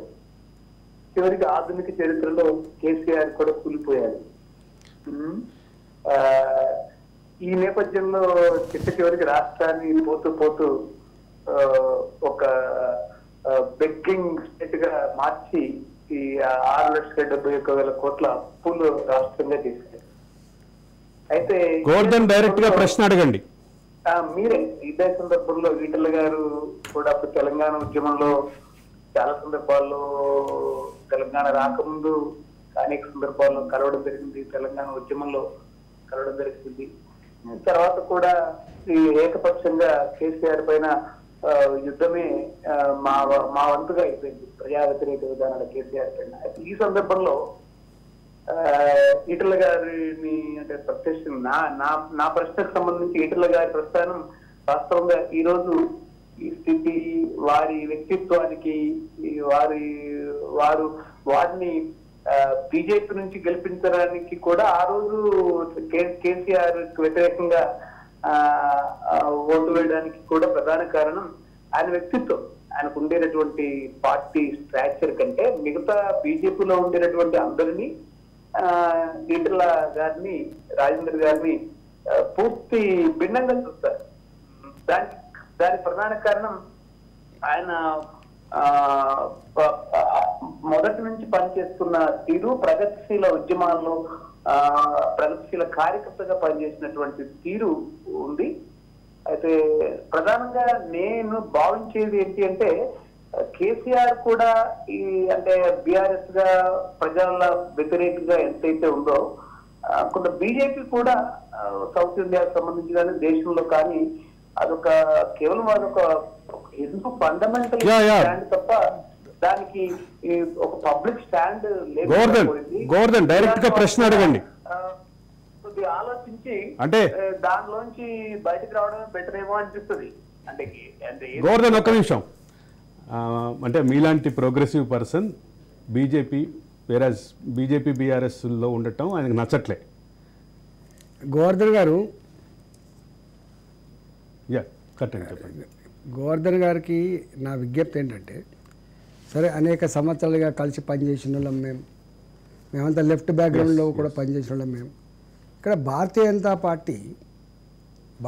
పార్టీ తన ఏకైక సిద్ధాంతం ఇవాళ ప్రజల ప్రేమను పొందడం, ప్రజల విశ్వాసాన్ని చూరగొనడం, ప్రజల ఆశీర్వాదం పొంది రాష్ట్రాలలో కావచ్చు కేంద్రంలో కావచ్చు అధికారం రావడం, ఇది ఫస్ట్ ఎజెండా. దేనికోసం? ఒక మంచి సుపరిపాలన అందించాలని చెప్పి, ఎక్కడ స్కాములు లేకుండా ప్రజలు సంతోషపడే పద్ధతులు, ప్రజలు గర్వపడే పద్ధతిలో పరిపాలన ఉండాలని చెప్పి కోరుకునే పార్టీ. అందుకని నరేంద్ర మోడీ గారు ఒక స్లోగన్స్ ఇచ్చినాడండి. మీరు అందరూ అనుకున్నట్టుగా మాదేదో మతతత్వ పార్టీ, మాదంతా నేరోగా ఉండేటువంటి పార్టీ తప్పు. మేము అట్లయితే గుజరాత్లో ఇన్ని సంవత్సరాలు మీరు పరిపాలించలేము, మధ్యప్రదేశ్లో కూడా ఇన్ని సంవత్సరాలు పరిపాలించలేము, మా వాజ్పేయి గారి చరిత్ర ఏంది, మా కథ ఏంది అని చెప్పి ఇవాళ 10 సంవత్సరాలు అవుతుందండి, 10 ఇయర్స్ అవుతుంది. ఏం జ్ఞానం ఇచ్చిన మోడీ గారు? సబ్కా సాత్, సబ్కా వికాస్, సబ్కా ప్రయాస్. కానీ గోవర్ధన్ మాటల్లో క్లియర్ గా అర్థమవుతుంది ఏంటంటే, ఆయన ప్రశ్న ఏంటంటే నిజమే సబ్కా సాత్ సబ్కా వికాస్ అనే మాట కేసీఆర్ కే సాత్ కేసీఆర్ కా వికాస్ లకి పనిచేస్తున్నారు బీజేపీ అనేది ఆయన వర్డ్ లో. అంటే దాన్ని ఆ నరేషన్ బిల్డప్ చేయడంలో కాంగ్రెస్ పార్టీ సక్సెస్ కావచ్చు కాక, కానీ మీరు చూసిండ్రు కుటుంబ పాలనకు వ్యతిరేకంగా భారతీయ జనతా పార్టీ ఉంటుంది, దోపిడీ పరిపాలనకు వ్యతిరేకంగా ఉంటుంది అని చెప్పిన వాళ్ళం మేము. తప్పకుండా దానికి కట్టుబడే ఉన్నాం తప్ప ఎక్కడ కూడా దాంతో రాజపడే. కానీ గోవర్ధన్ గారికి ఒకటి ఏంటంటే, ఇది భారతీయ జనతా పార్టీ ఒక political party. Bharatiya Janata party డెఫినెట్గా ఇలా నార్త్లో ప్రజల విశ్వాసం ఎట్లయితే చూరగొనదో సౌత్లో కూడా చూరగొనాలని ప్రయత్నం చేసి కర్ణాటకలో విజయం సాధించింది. వాస్తవంగా మొన్న మాకు మీరు చూసిండ్రు, దుబ్బాకలో కావచ్చు, హుజరాబాద్లో కావచ్చు, జిహెచ్ఎంసీలో కావచ్చు, ఎమ్మెల్సీ ఎన్నికలు కావచ్చు, ఎక్కడ ఎన్నికలు జరిగినా బీజేపీకే పట్టం కట్టింది తప్ప కాంగ్రెస్ పార్టీకి పట్టం కట్టలేదు. దానికి సంబంధించినటువంటి సబ్జెక్ట్ కూడా వెళ్దాం. వెళ్లే ముందు కరుణాకర్ దేశాయ్ ఉన్నారు తెలంగాణ సోషల్ మీడియా ఫోరం నుంచి మీతోటి మాట్లాడటానికి. కరుణాకర్ గారు నమస్కారం. నమస్కారం. నమస్తే అన్న. బాగున్నా. కరుణాకర్ గారు మీ ప్రశ్న సూటిగా అడగండి. అది ఏం లేదు, బీజేపీ ప్రభుత్వము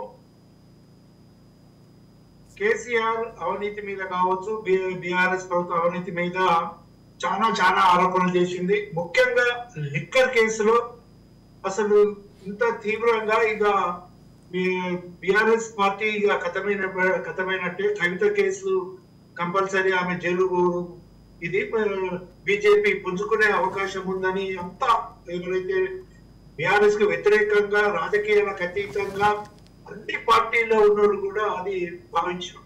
కానీ ఎందుకో సడన్ గా దాన్ని అటకెక్కించిండ్రు. మరి దాని పర్యవసనము అంటే మీ మనసులో ఉండొచ్చు, మీరు అనకపోవచ్చు, కానీ మేము చాలా వరకు ఎక్స్పెక్ట్ చేసినాం. పోటీ కాంగ్రెస్ బీజేపీ మధ్యనే ఉంటుందన్న అనుకున్న మేము కూడా కొంచెం డిసప్పాయింటెడ్. అయినా మళ్ళీ ఇప్పుడు మన కవిత కేసు కూడా ముందుకు తెస్తుంది. అసలు ఎందుకు తెస్తున్నట్టు, ఎందుకు అటకెక్కిస్తున్నట్టు, దీనివల్ల బీజేపీకి మరి నష్టమని కేంద్ర బీజేపీ నాయకత్వానికి తెలియదా? ఎందుకు అట్లా చేసిందంటారు? సూటి ప్రశ్న అడుగుతున్నారు కరుణాకర్ గారు. అంటే ఈ ఇష్యూ దాచేస్తే దాగేది కూడా కాదు ఇది. ఎందుకంటే ఈ ప్రజాక్షేత్రంలో ఆల్రెడీ చెప్పబడ్డది, దాని ఫలితం కూడా ఆల్రెడీ వచ్చింది. కరుణాకర్ గారు, దాని ఫలితం కూడా ఆల్రెడీ వచ్చింది. వాస్తవంగా ఈ లిక్కర్ ఇష్యూ సిబిఐకి సంబంధించినటువంటి ఇష్యూ, ఒక ఈడీకి సంబంధించిన ఇష్యూ, దాని కొనసాగింపుగా అది భారతీయ జనతా పార్టీకి సంబంధించిన ఇష్యూ కాదు వాస్తవంగా, మీకు తెలుసు.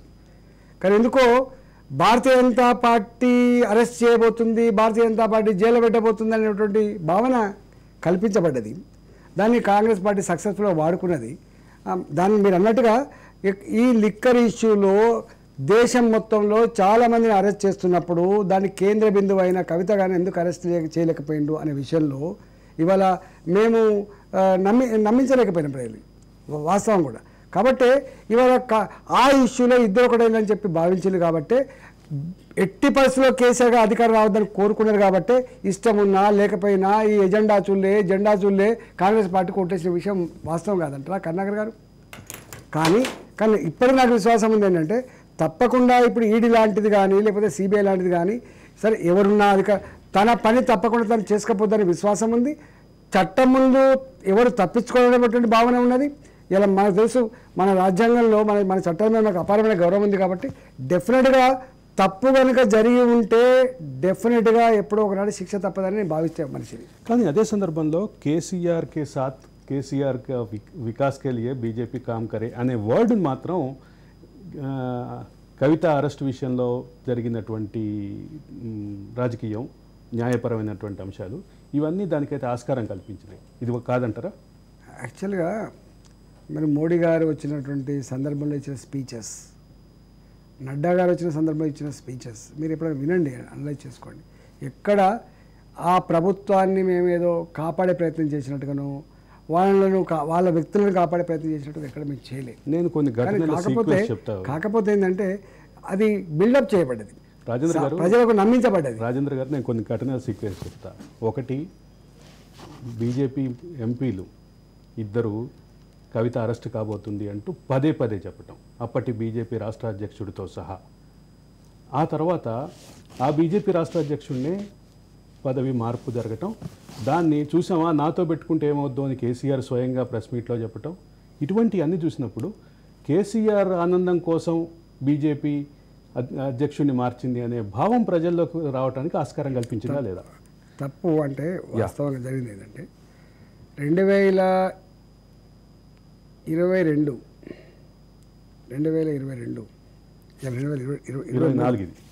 2023 ఫిబ్రవరి ఆర్ మార్చి వరకే బండి సంజయ్ గారి టర్మ్ 3 సంవత్సరాలు కాకపోతుంది. ఓకే, ఎన్నికల సందర్భంగా అన్ని రాష్ట్రాల్లో ఎట్లయితే మార్చే ప్రయత్నం చేసుకున్నారో ఇక్కడ కూడా మార్చింది తప్ప కేసీఆర్ గారు బండి సంజయ్ గారిని మార్చమన్నట్టుగా లేకపోతే కేసీఆర్ కోసమే బండి సంజయ్ గారిని మార్చేది ఇదంతా తప్పుడు కథనాలు. ఇవన్నీ కూడా తప్పుడు భావం అయితే ప్రజల్లో రావడానికి ఆస్కారం అయితే వచ్చింది.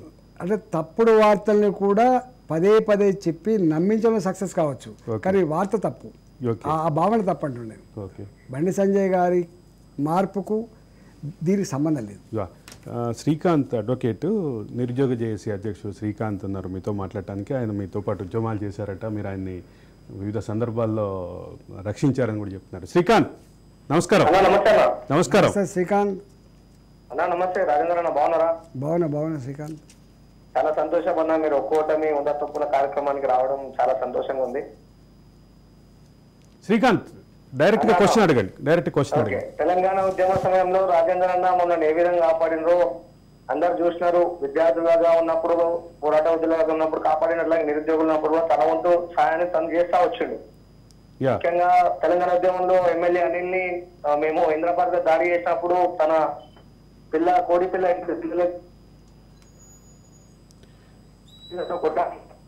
నెట్టేసి కాపాడిండు. శ్రీకాంత్ రాజేందర్ అన్న ఇప్పుడు తెలంగాణ సమాజంలో ఇప్పుడు రాజేందర్ అన్న ఒక పెద్ద పాత్ర పోషించాల్సిన అవసరం ఉన్నది. ఎందుకంటే మేమందరం నిరుద్యోగ జేఏసీ ఫామ్ చేసినప్పుడు కూడా చాలా మంది మాకు తోడుగా నిలుస్తారు అనుకున్నాం, కానీ రాలేదు. కానీ తర్వాత రాజేంద్ర అన్న మాలో కలవడం మాకు ధైర్యం ఇవ్వడం ఇవన్నీ కూడా ఒక స్ఫూర్తినిచ్చినాయి. కానీ రాజేంద్ర అన్న ముఖ్యమంత్రి అవుతాడని మేము ఆశించినాం. ఎందుకంటే బడుగు బలైన వర్గాలకు చెందినటువంటి ప్రతినిధి ఒక స్థాయిలో ఉండడం అనేది చాలా తక్కువ. అలాంటిది రాజేంద్ర అన్న ఒక ఉద్యమకారుడు.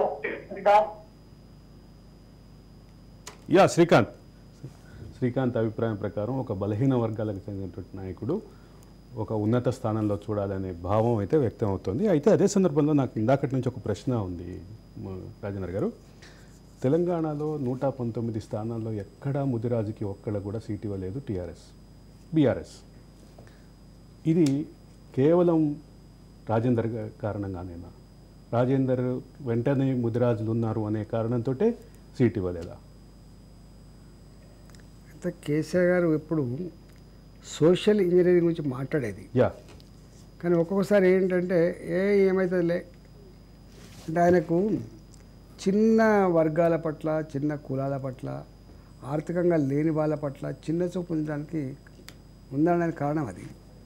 ఇలా డబ్బులున్నోడు గెలుస్తాడు, మాట ఉన్నోడే గెలుస్తాడు అనేటువంటి భావన ఉంటుంది తప్ప అదే అన్ని వర్గాల ప్రజల్ని తీసుకుపోవాలి, కలిపి అన్ని వర్గాల ప్రజలకు విశ్వాసం కలిగించాలనేది కనపడలే. రాను దీనిలో ఆలోచించేది కానీ ఎందుకో రాను కనపడలే.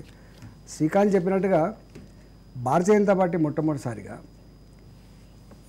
ఈ దేశంలో స్వతంత్రం ఏర్పడిన తర్వాత, మరి ముఖ్యంగా ఈ రాష్ట్రం ఏర్పడిన తర్వాత ఎక్కడ కూడా ఒక బీసీ ముఖ్యమంత్రి కాలేదు. ఒక్కరు కూడా బీసీ ముఖ్యమంత్రి కాలేదు. 50% పైబడి జనాభా ఉందని చెప్పే ఈ రాష్ట్రంలో, సంఘాలకు కొదవలేని, చైతన్యానికి కొదవలేని ఈ రాష్ట్రంలో ఇవాళ ఎందుకు ఒక ముఖ్యమంత్రి కూడా కాలేకపోయిందని చెప్పి భావించే భారతీయ జనతా పార్టీకి మీరు అధికారం ఇవ్వండి, మేము బీసీ ముఖ్యమంత్రి చేస్తామని చెప్పి మొట్టమొదటిసారి ప్రకటించండి నరేంద్ర మోడీ గారు. కానీ అంటే ఆ ఎన్నికల జోన్ ఎంటర్ అయిన తర్వాత వచ్చింది కాబట్టి అది కిందాగా పర్కొలేట్ కాలేకపోయింది, దాని రిజల్ట్ మేము తీసుకోలేకపోయాం. వాస్తవంగా ఏం జరిగింది ఇది తెలవాల్సిన అక్కడ ఉన్నది. వాస్తవంగా ఒక 6 నెలల నుంచి లేదు అసలు మేము బీసీ నినాదం ఎత్తుకోకముందే, మేము ఏబీసీల వర్గీకరణ ఎత్తుకోకముందే, మేము బీసీ ముఖ్యమంత్రి అని చెప్పి ఇండికేట్ చేయకముందే, ఇవన్నీ జరగకముందే ఏం జరిగిపోయిందంటే ఎక్కడో బీఆర్ఎస్ బీజేపీ రెండు ఒకటైపోయినాయి అని చెప్పి సెట్ అయిపోయి కేసీఆర్ ఎట్టి పరిస్థితుల్లో కూడా అధికారంలో రానివ్వద్దు, అధికారం కొత్తగా మనం బతకలేమని చెప్పి నిర్ధారించుకొని అందరికందరూ కాంగ్రెస్ పార్టీకి ఇద్దామని చెప్పి నిర్ణయించుకున్నారు. దాని నుంచి వెళ్ళి గుంజుకోవడానికి చాలా కష్టమైపోయింది. అయినా మేము కొట్లాడగలిగినాం. అంటే ఈ పరిస్థితుల్లో కూడా మేము కొట్లాడగలిగినాం. 15% ఓటు తెచ్చుకోగలిగినాం మేము. ఇది కనుక మేము ముందే ఈ కవిత ఇష్యూ కనుక మాకు లేకుండా ఉండి ఒక 6 నెలల ముందో ఎప్పుడో మోడీ గారు కనుక ఈ నినాదం ఇచ్చుంటే, ఎందుకంటే మోడీ గారి మాట మీద చాలా విశ్వాసం ఉంటుంది కాబట్టి, వాళ్ళని మాట ఇస్తే అమలు చేస్తున్నటువంటి భావన ఉన్న వ్యక్తి కాబట్టి డెఫినెట్గా అది నెరవేరేది. తెలంగాణ పౌర సమాజంలో కేసీఆర్ వ్యతిరేకతని కాంగ్రెస్ క్యాష్ చేసుకునే తప్ప బీజేపీ క్యాష్ చేసుకోలేదు. కానీ అంతకుముందు జరిగిన ప్రతి ఎన్నికలోనూ బీజేపీకి గణనీయమైన ఓట్లు వచ్చినాయి, కాంగ్రెస్కి చాలా కొద్దిగా, అసలు డిపాజిట్లు కూడా రాని పరిస్థితి. హుజురాబాద్ ఎన్నికల్లో 3000 వచ్చినాయి, తర్వాత మునుగోడు అదే పరిస్థితి. ఎక్కడా బీజేపీకి సరైనటువంటి పోటీ ఇవ్వలేకపోయినటువంటి పరిస్థితులు కాంగ్రెస్. అటువంటిది ఆఖరి 6 నెలల్లో జరిగినటువంటి రాజకీయ పరిణామాల మార్పు చాలా క్లియర్గా కనిపిస్తుంది. దీనికి బండి సంజయ్ అధికారంలో, అంటే బండి సంజయ్ని అధ్యక్ష పదవి తీసేయటం ఒక ప్రధానమైన కారణంగా మీరు భావిస్తున్నారా? అస్సలు కాదండి, తప్పు. అసలు ఇవన్నీ కారణాలు కానే కాదు. ఒక్కొక్కరు ఒక్కొక్క రకంగా బీజేపీ స్పీడ్ తగ్గడానికి అది కారణం అని భావిస్తున్నారా? సారీ, అది తప్పు. నేనే చెప్తున్నా కదా, తప్పది. బండి సంజయ్ గారు 3 సంవత్సరాలు తన టర్మ్ని పూర్తి చేసుకున్నారు. ఫిబ్రవరి 11 వరకు, మార్చి 11 వరకు. వాస్తవంగా మా దాంట్లో వరుస పెట్టి ఉండవు. 10 ఏళ్ళు 15 ఏళ్ళు వరుసగా ఒకటే ప్రెసిడెంట్ ఉండే పరిస్థితి ఉండదు మా అంటే 2 సార్లు ఉంటారు ఉంటే కంటే వారు దేశవ్యాప్తంగా వాళ్ళకున్న రిపోర్ట్స్ ఏందో వాళ్ళ కథ ఏందో అన్ని రాష్ట్రాలలో టైం అయిపోయిన మార్చినట్టుగానే ఇక్కడ కూడా మార్చింది తప్ప ఆయనకు రెండో టర్మ్ మార్పుకి ఇది దీనికి సంబంధం లేదు. ఆయనకు రెండో టర్మ్ రాలేదనుకుంటా. నెంబర్ 1. నెంబర్ 2 ఏంటంటే దానికి నేను ఇప్పుడు విశ్లేషించి చెప్పను కానీ మీరు చెప్తున్న కారణం తప్పు అంటున్నాను నేను. కేసీఆర్ గారితో అంటకాగడానికి కేసీఆర్తో లోపాయకారి ఒప్పందంలో భాగంగా తీసేసిన భావన అవుతుందో శుద్ధ తప్పు అంటున్నాను నేను. రెండవది ఏంటంటే ఈ బండి సంజయ్ గారిని తీసేయడము లేకపోతే ఇంకా బీసీ ముఖ్యమంత్రి అయినా కూడా రిజల్ట్ రాకపోవడం ఏబీసీల వరకు కానీ అయితే కూడా మీకు రిజల్ట్ రాకపోవడం ఇవన్నీ తప్పండి. వీటికన్నా ముందే ఆల్రెడీ అయిపోయింది. కవిత ఇష్యూ ఎప్పుడైతే గిట్ల చూపించిండ్రో సెల్ ఫోన్ ఇట్లా ఊపిండ్రో 5 గంటలకు అరెస్ట్ కాబోతుంది మెడికల్ టెస్ట్ అయిపోయిందని చెప్పి మీకు తెలుసు. ఇండియా పాకిస్తాన్ మ్యాచ్ ఎంత చివరి ఓవర్లలో ఎంత ఉత్కంఠ ఉంటుందో అంత ఉత్కంఠగా చూసిందండి దీన్ని. అంటే మేము కూడా ఎక్స్పెక్ట్ చేయలేదు. అంటే గంట కోపం ఉంటుందని గంట కోరుతా అని చెప్పి ఎక్స్పెక్ట్ చేయలేదు. అది ఎప్పుడైతే ఆగిపోయిందో మెడికల్ టెస్ట్ అయిపోయింది ఇలా పోతున్నది మీకు తెలుసు. అవన్నీ ఆ సన్నివేశాల గురించి ఇప్పుడు ఆవిష్కరించాల్సి అక్కర్లేదు. కానీ జరిగిన తర్వాత ఆ ఎక్స్పెక్టేషన్ తగ్గట్టుగా రిజల్ట్ కాకపోయే వరకు ఎందుకు కాలేదనేది ఆ కోర్టు ఆ సిబిఐ వాళ్ళు చెప్పాలి తప్ప భారతీయ జనతా పార్టీ చెప్పదు. దాంతో ఇవాళ రాజకీయంగా దెబ్బతింది మేము. రాజకీయం దెబ్బతింది భారతీయ జనతా పార్టీ.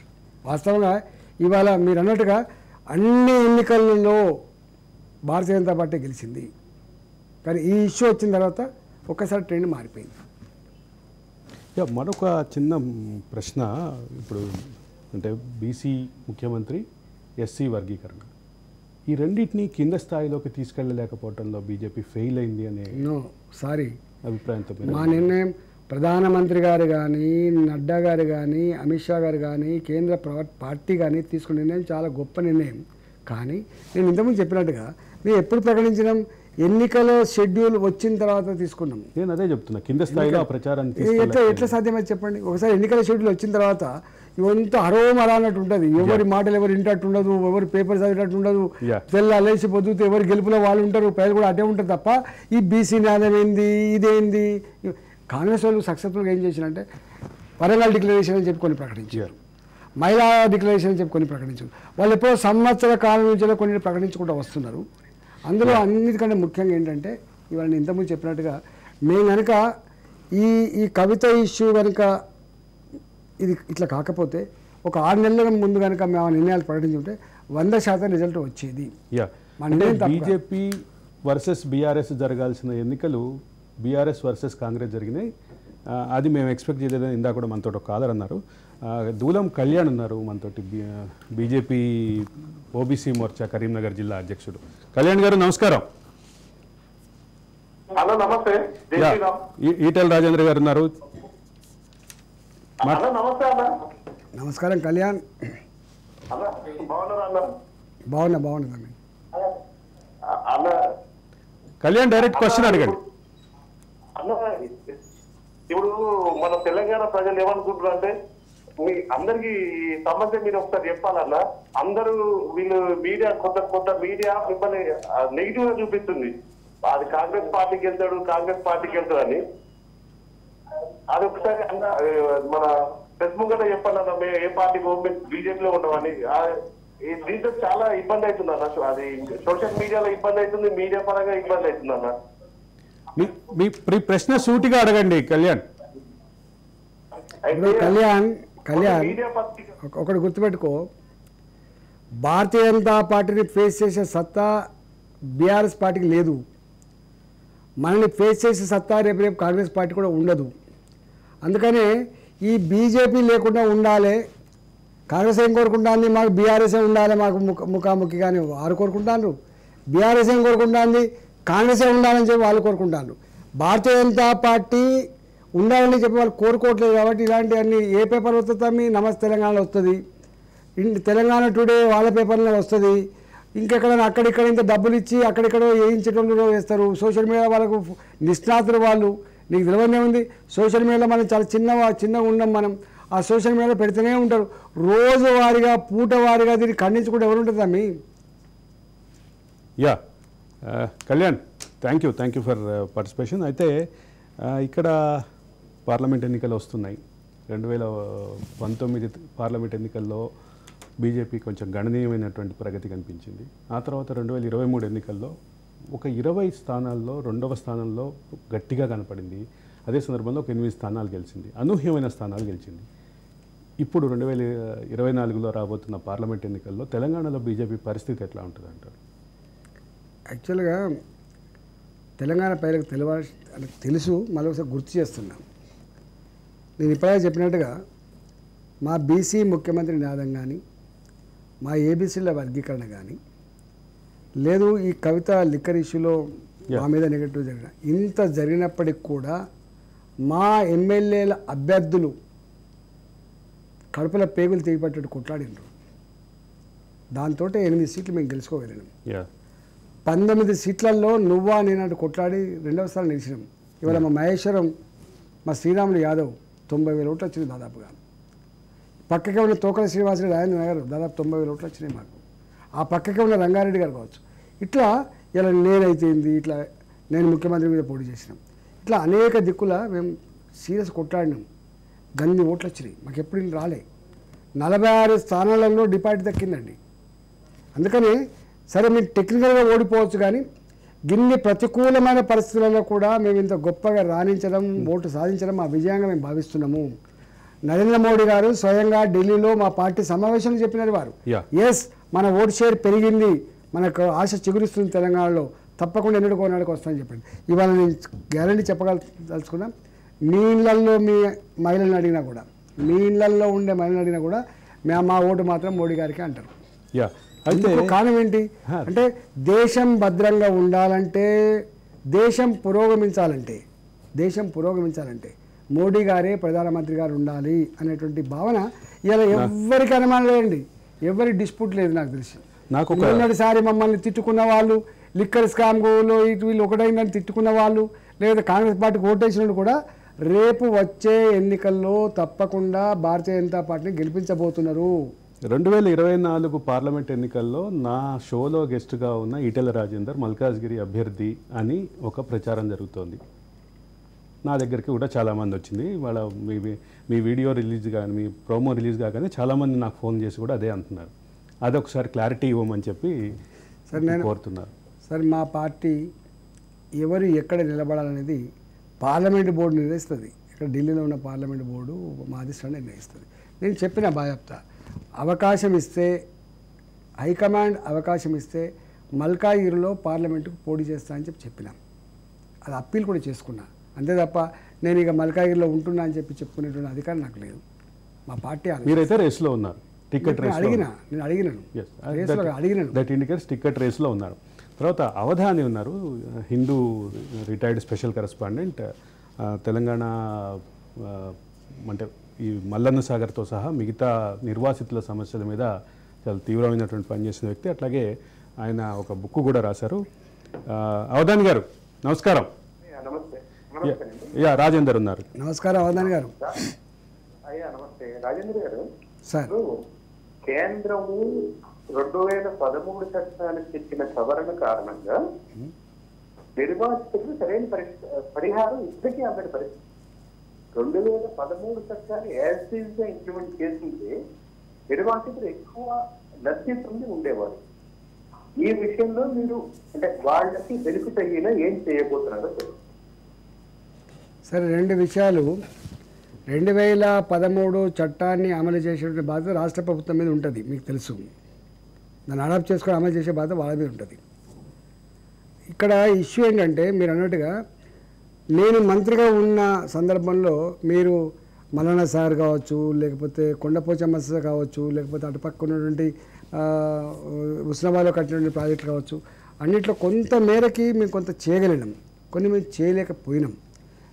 మొన్న ఎన్నికలు వచ్చినప్పుడు, గజ్వేల్ ఎన్నికలు వచ్చినప్పుడు అవధాని గారు, నేను గజ్వేల్ పోవడానికి ప్రధాన కారణం ఏంటంటే కొండపోచమ్మ సాగర్ కానీ మల్లన్న సాగర్లో ముంపుకు గురైనటువంటి ప్రజల బాధలు వర్ణనాతీతం కాబట్టి, వాళ్ళకి రావాల్సినటువంటి కంపెన్సేషన్ కూడా పూర్తిగా రాలేదు కాబట్టి వాళ్ళు నన్ను రమ్మని చెప్పినారు. మొన్న ఆ ఓట్లు వచ్చినప్పుడు మాత్రం చెప్పినానండి, మీకు ఇవ్వాల్సిన 5 లక్షల రూపాయల కంపెన్సేషన్ ఏదైతుందో 18 సంవత్సరాలు నిండే వాళ్ళకి ఇవ్వాల్సింది ఏదైతుందో అప్పటికప్పుడు ఇస్తా అని చెప్పి ప్రామిస్ చేసినారు. 250 గజాల భూమి ఇస్తానికి ప్రామిస్ చేసినారు. ఓట్లు వచ్చినప్పుడు ప్రజలు మభ్యపెట్టే ప్రయత్నం చేస్తున్నారు తప్ప చట్టబద్ధంగా ప్రజలకు రావాల్సినటువంటి వాటిని మాత్రం ఇవ్వడానికి ఎందుకో అక్కడక్కడ ఇస్తున్నారు, అక్కడక్కడ ఇస్తలేరండి. దాంట్లో కొంతమందికి మీరు అన్నట్టుగా ఇవ్వలేదు.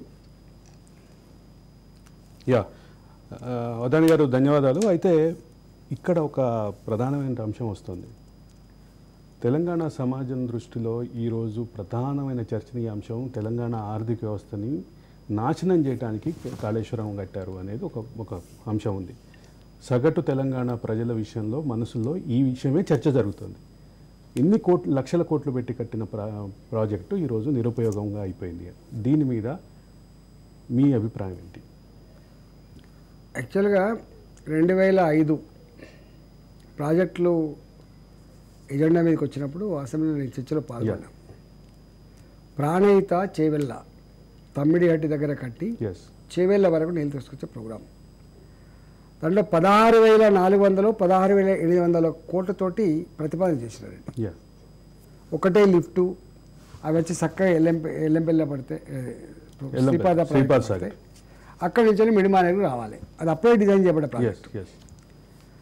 16,800 కోట్ల నుంచి వెళ్ళి 34,000 కోట్లకు పోయింది డిపిఆర్. అంటే ఎస్ఎస్ఆర్ రేట్లు మారినాయని, లేకపోతే కొంత ఆయకట్టు, లేకపోతే కొంత కెపాసిటీ పెంచుకుని దానికోసం పెట్టిండ్రు. రాష్ట్రం వచ్చిన తర్వాత కేసీఆర్ గారు లేదు ఇక్కడ కట్టాలని చెప్పిండ్రు. చాలామంది ఆర్గ్యుమెంట్ పెట్టిండ్రు. గదే ప్రాణహిత నీళ్ళు కిందికి వచ్చినప్పుడు అక్కడ దొరికే నీళ్ళు ఇక్కడ దొరికినప్పుడు అక్కడి నుంచి ఎత్తిపోవచ్చు కదా అనే ఆర్గ్యుమెంట్ కూడా వచ్చింది. కానీ వీరేం చేసినారు, ఇంకా కొంచెం ఎక్కువ వస్తాయి నీళ్ళు, ఇట్లా వస్తాయని చెప్పి ఇక్కడ ఒక 3 కట్టి 3 లిఫ్ట్లు పెట్టి చేసిండు. అయితే సరే, ఆయన తన మెదడుని కరగబెట్టి తన సృష్టి అని చెప్పేది చెప్తారో, ఇలా Guinness book of world record ఎక్కిందని చెప్తారో, ఇది మానవ అద్భుతం అని చెప్తారో, ఆ మానవ అద్భుతం నాకు తెలిసి ప్రపంచ చరిత్రలో ఎక్కడ కూడా ఇంత తక్కువ కాలంలో ఇంత పెద్ద ప్రాజెక్టులు కుంగిపోయిన సందర్భాలు లేకపోవచ్చు. మీకు తెలిసి ఏ టెక్నాలజీ లేనాడు నారాయణ సార్ కట్టిండ్రు మేషన్ డ్యామ్, అంతకంటే ముందు బ్రహ్మాండంగా ఉంది. సరార్దర్ కాటన్ గారు కావచ్చు, నిజాం కాలంలో కట్టినటువంటి తుంగభద్ర డ్యామ్ కావచ్చు, లేకపోతే ఇక్కడ నిజామాబాద్లో కట్టింది కావచ్చు, అనేక రకాల డ్యామ్లు ఉన్నాయి. వాటి రాళ్లతో కట్టినవి కూడా ఇక్కడ కుంగిపోలేదు, ఇక్కడ కొట్టుకపోలేదు. కానీ ఇక్కడ కుంగిపోయిన తర్వాత డెఫినెట్గా నేనైతే ఒకటి అడుగుతున్నా కాంగ్రెస్ పార్టీ, ఏమాత్రం నీకు నిజాయితీ, ఇప్పుడు నువ్వు ఆరోపణ చేయడం కాదు. ఆనాడేమో కేంద్రానికి దమ్ముంటే సిబిఐకి చేయండి ఇచ్చేయని చెప్పిన కదా. ఇప్పుడు నీ దగ్గర ప్రభుత్వం ఉంది కాబట్టి దీంట్లో ఏం జరిగిందో మీరు నిగ్గుదీసాల్సిన అక్కర ఉన్నది. దాని మీద చర్య తీసుకోవాల్సిన బాధ్యత వాళ్ళ మీద ఉంటుంది. అయితే మీ పార్టీ చేసినటువంటి డిమాండ్ విషయంలోనే ఒక చర్చ జరుగుతుంది. మీరు సిబిఐ ఎంక్వైరీ అడుగుతున్నారు. సిబిఐ ఎంక్వైరీ కేసీఆర్ని రక్షించడానికే అడుగుతోంది బీజేపీ. జ్యుడిషియల్ ఎంక్వైరీ ద్వారానే పూర్తి వివరాలు బయటకు వస్తాయంటూ కాంగ్రెస్ ఒక వర్షన్ ఎత్తుకుంది. దీన్ని మీరు ఎట్లా చూస్తారు? కానీ నేను అంటున్నా, ప్రజలు ఏం కోరుకుంటున్నారంటే ఇది సిబిఐ ఎంక్వైరీయా, జ్యుడిషియల్ ఎంక్వైరీయా, ఇది రాజకీయ పార్టీకి సంబంధించింది. ప్రజలు మాత్రం కోరుకుంటుంది అంటే కాళేశ్వరంలో ఏం జరిగింది.